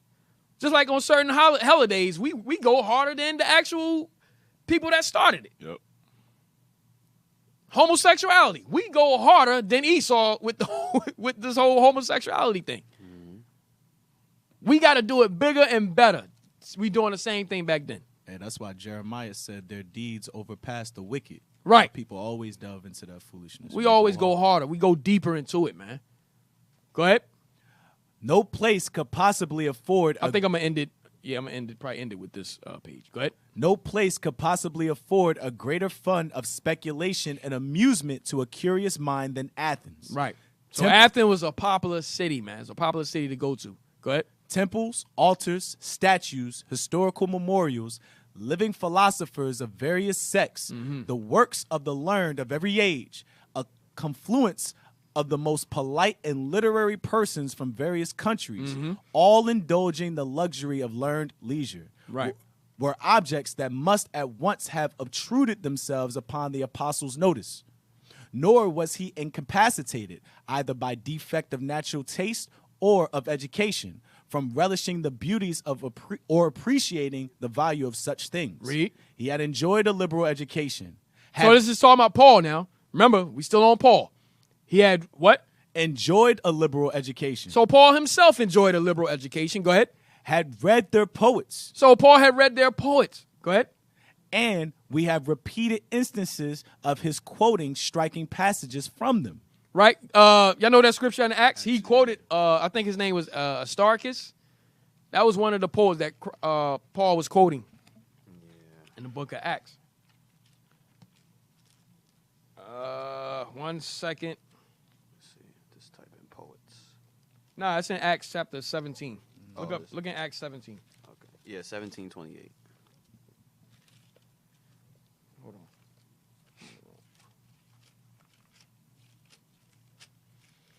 Yep.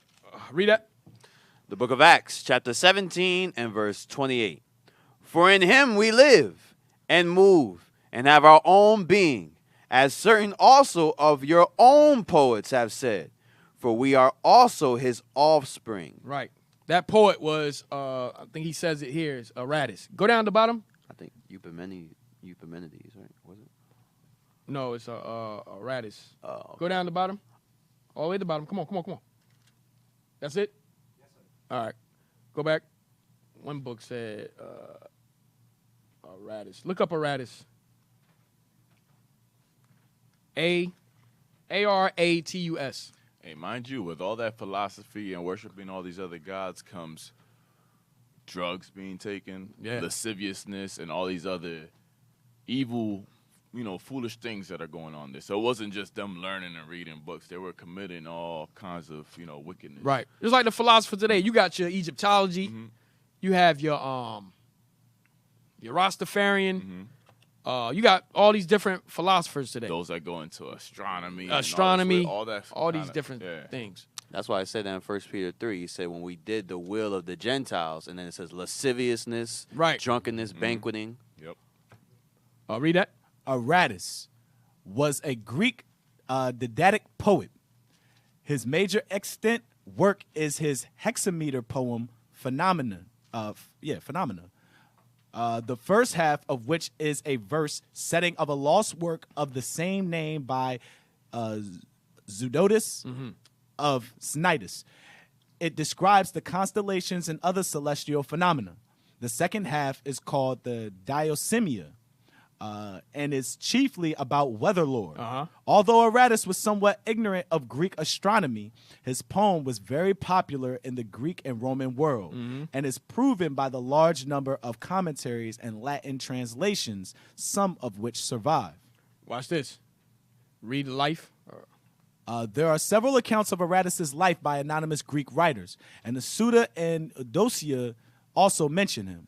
From these, it appears that he was a native of Soli in Cilicia, although one authority says Tarsus. He is known to have studied. That's where Paul was from. Yeah, Tarsus. Right? Go ahead. He was known to have studied from Menacrates and Ephesus and Philetus and Kos. He, as a disciple of the Peripatetic philosopher Praxiphanes in Athens. Where? In Athens. In Athens. Go ahead. He met the Stoic philosopher Zeno, as well as Callimachus of Cyrene and Menedemus. That's all I want on him. That Zeno, is that the same Zeno, the historian? Could be. I haven't looked into that. It's spelled different. Yeah. But hey, and he was black. Just like Plato. We brought that out. Yeah. They were all black. And Esau was learning from us. Yep. Alexander the Greek. They all learned from us. Yep. Socrates and all them. Go back. He had enjoyed a liberal education, had read their poets, and we have repeated instances of his quoting striking passages from them. But in Paul, the Christian predominated over the philosopher and the critic. He plainly saw that with all their advantages, they lacked the one thing needful, the knowledge of the true God. That's right. and the enjoyment of his life-giving favor, without which all their luxury was but splendid misery. Read, watch this. Having carefully surveyed the city, Paul found the inhabitants were almost wholly devoted to idolatry. So he found that in Athens. You guys? No, go. I'll tell you after. He found that all the inhabitants were idolaters. Go ahead. And he therefore sent an urgent request to Silas and Timothy. So Paul hitting them up like, yo, look, y'all need to get over here, man. We got work to do. They all in idolatry. Go ahead. Who were still at Berea, to come to him with all possible expedition. Read. Finding a synagogue of the Jews. Finding a what? Synagogue of the Jews. In Athens. Read. His first object was dispute with them, and with the Gentiles proselyted to their religion. So Paul was about to have a sit down. He's about to have a sit down. Go ahead. And after that, with such of the idolatrous inhabitants as he met with in the marketplace. He went to go teach in the marketplace. Right, Mars Hill. Go ahead. The apostle was soon attacked by some of the philosophers belonging to two of their most renowned sects. So guess what? Epicureans. Go ahead. I'm jumping the gun. There's the Epicureans and the Stoics. So the Epicureans and the Stoics. Paul teaching in the marketplace. Now the philosophers ganging up on him. They surrounding him now. One of those sects, the Stoics, was what Aratus was part of. Yeah, right. Yep. Stoics, yep. Go ahead. The Epicureans are said to have ascribed neither creation nor providence to God, but held that the world was made by a casual conflux of atoms. Big Bang. Go ahead. Evolution. That the gods, if there were any, were of human shape, who lay lolling upon the clouds in ease and indolence. So you see them pictures Michelangelo them draw with the little Edomite babies Naked, with wings and touching naked fingers on the clouds. Yeah. This is what this comes from. That's still the philosophy of the Stoics and Epicureans. Go ahead. Entirely unconcerned about human affairs. They also held that in the present state, pleasure is the chief good, and that men are not to expect a resurrection from the dead or any future state of rewards and punishments. Go down. That's what the Sadducees believe. There's no resurrection. Next page. Go down. Hold on. Hey, watch. I think this is still dealing with. Yep. Hey, start at, and here we remark. And here we may remark in passing the different method which the apostle pursued in reasoning with the idolatrous Gentiles. So we still dealing with Athens. Go ahead. From that which he uniformly adopted with the Jews. Watch this. The latter had in their hands the writings of Moses and their prophets, which they themselves acknowledged to be the oracles of God. Right. So Paul them had the Old Testament. Paul, remember, he had the Bible. He had the Old Testament in his hands. Go ahead, watch this. In attempting to engage their attention to his testimony, he had nothing to do but make his appeal to those scriptures and convince them that their own prophets have foretold all that he had now testified unto them. Watch, read. For that in reality, he said none other things than what Moses and the prophets did say should come. Read. Viz. That Christ should suffer, and that he should be the first to rise from the dead, and should show light to his people, Israel, and to the Gentiles. Watch this. But with the Athenians, but with the Israelites that was in Athens, who had no written revelation in their hands. Hey, that's just like our people today, talking with nothing in their hand. No proof. Type of proof of nothing. We reading the scriptures. We bring it all day. And they just rebuttaling with no kind of proof. No proof, man. I see a dude on YouTube right now. I think on TikTok. I forgot his name. Jake. He just run his mouth. He talking about the Bible's written. The Bible's written by man. He got some other stuff on there. Who? Nah, that's not him. It's another Billy Carson. But there's a new brother on here, man. He going in, and this man got no book, nothing. He just talking. And trying to discredit, and his whole point is to discredit the Bible. Right. He just talking, running his mouth. But read that part again. But with the hold on. Go up to the first underline and read that. Go up for him. Read that. The latter had in their hands the writings of Moses and their prophets, which they themselves acknowledged to be the oracles of God. So that's Paul and them. That's the disciples. Go down to the other highlighted. But with the Athenians, who had no written revelation in their hands, what they do? He proceeds upon quite other principles. He appeals to the volume of creation and argues from the impressions of power, wisdom, and goodness everywhere displayed before their eyes. Read. He asserts the providence and the omnipresence of God. Paul tearing them up. Go ahead. That he is the fountain of life and all its comforts, the supreme disposer of all events, and the common father of mankind, appealing in proof of this part of his doctrine to Aratus. Right, that's why I got Aratus. That was the poet that he was always referencing to them. You got something? Hold on, let me finish this point up. Yes, sir. But my whole point is, remember, they philosophers. Athens was known for philosophy and education. You went there to learn. But why they ain't got nothing in their hand? They making stuff up. Making stuff up, man. You ain't got the answers, man. Whatever sounds good, whatever comes to they trying to dispute with nothing and no proof. Just like our people today, same thing. All right, go ahead. What you got? No, just and we gonna close it out. Yes, sir. If y'all look in the group, just that that line that he was quoting from in Acts 17, I forgot how you say his name, Epimenides. It was saying that he was the one he was quoting to. It says it in his life actually. If you go to work, go to works, scroll down. Critica, yeah. Yes. So just read the second part. Go down. Right there. List the lie. The lie of the Cretans is that Zeus was mortal. Epimenides considered Zeus immortal. Cretans always liars, with the same theological intent as Epimenides also appears in the hymn to Zeus of Callimachus. The fourth line is quoted with a reference to one of your own poets in Acts of the Apostles, chapter 17, verse 28. Yeah, so that line was from that poem he talking about, the hymn. Okay, of Zeus. all praises. Yeah. All right. Hey, so we're gonna stop here. We're gonna close it out. Hey, we got a lot more information, but we pressed for time. All right, so we're gonna end it right here, and we're gonna next show. We're going to go into more of the subsequent travels of the apostles and where they were going. All right. So don't forget the echoes of Rome. All right. The echoes of Rome and how it parallels with America today. How ancient Rome parallels with America today. All right. Officer Abaddon. Yes, sir. Hey, let's give it up for that class. All praise the Most High for the leadership. All praise. Great class. Israel. Y'all know what to do. Subscribe to our Hidden History Radio on YouTube, all right? Hit the notifications button so you know when we go live. Subscribe also to our Philly channels, IUIC Philadelphia and IUIC Philadelphia in the Classroom, to get the latest content from the captains and officers of IUIC Philly. If you'd like to donate to the show, donate to IUIC.Philadelphia at IsraelUnite.org. In the comment section, put OHH so we can purchase more books to bring out to y'all.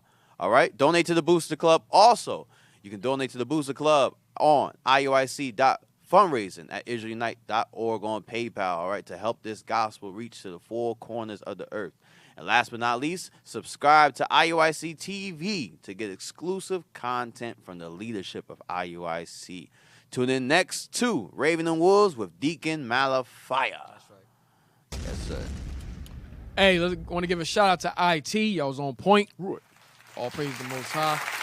And also the sisters. I want to give a shout out to the sisters that made the breakfast. All right. We always want to honor the IT and the sisters that make the breakfast. All right. So with that, we're going to say shalom. Shalom. Tune in to next show. Yes, sir. Most High, Christ bless. Most High, Christ bless y'all.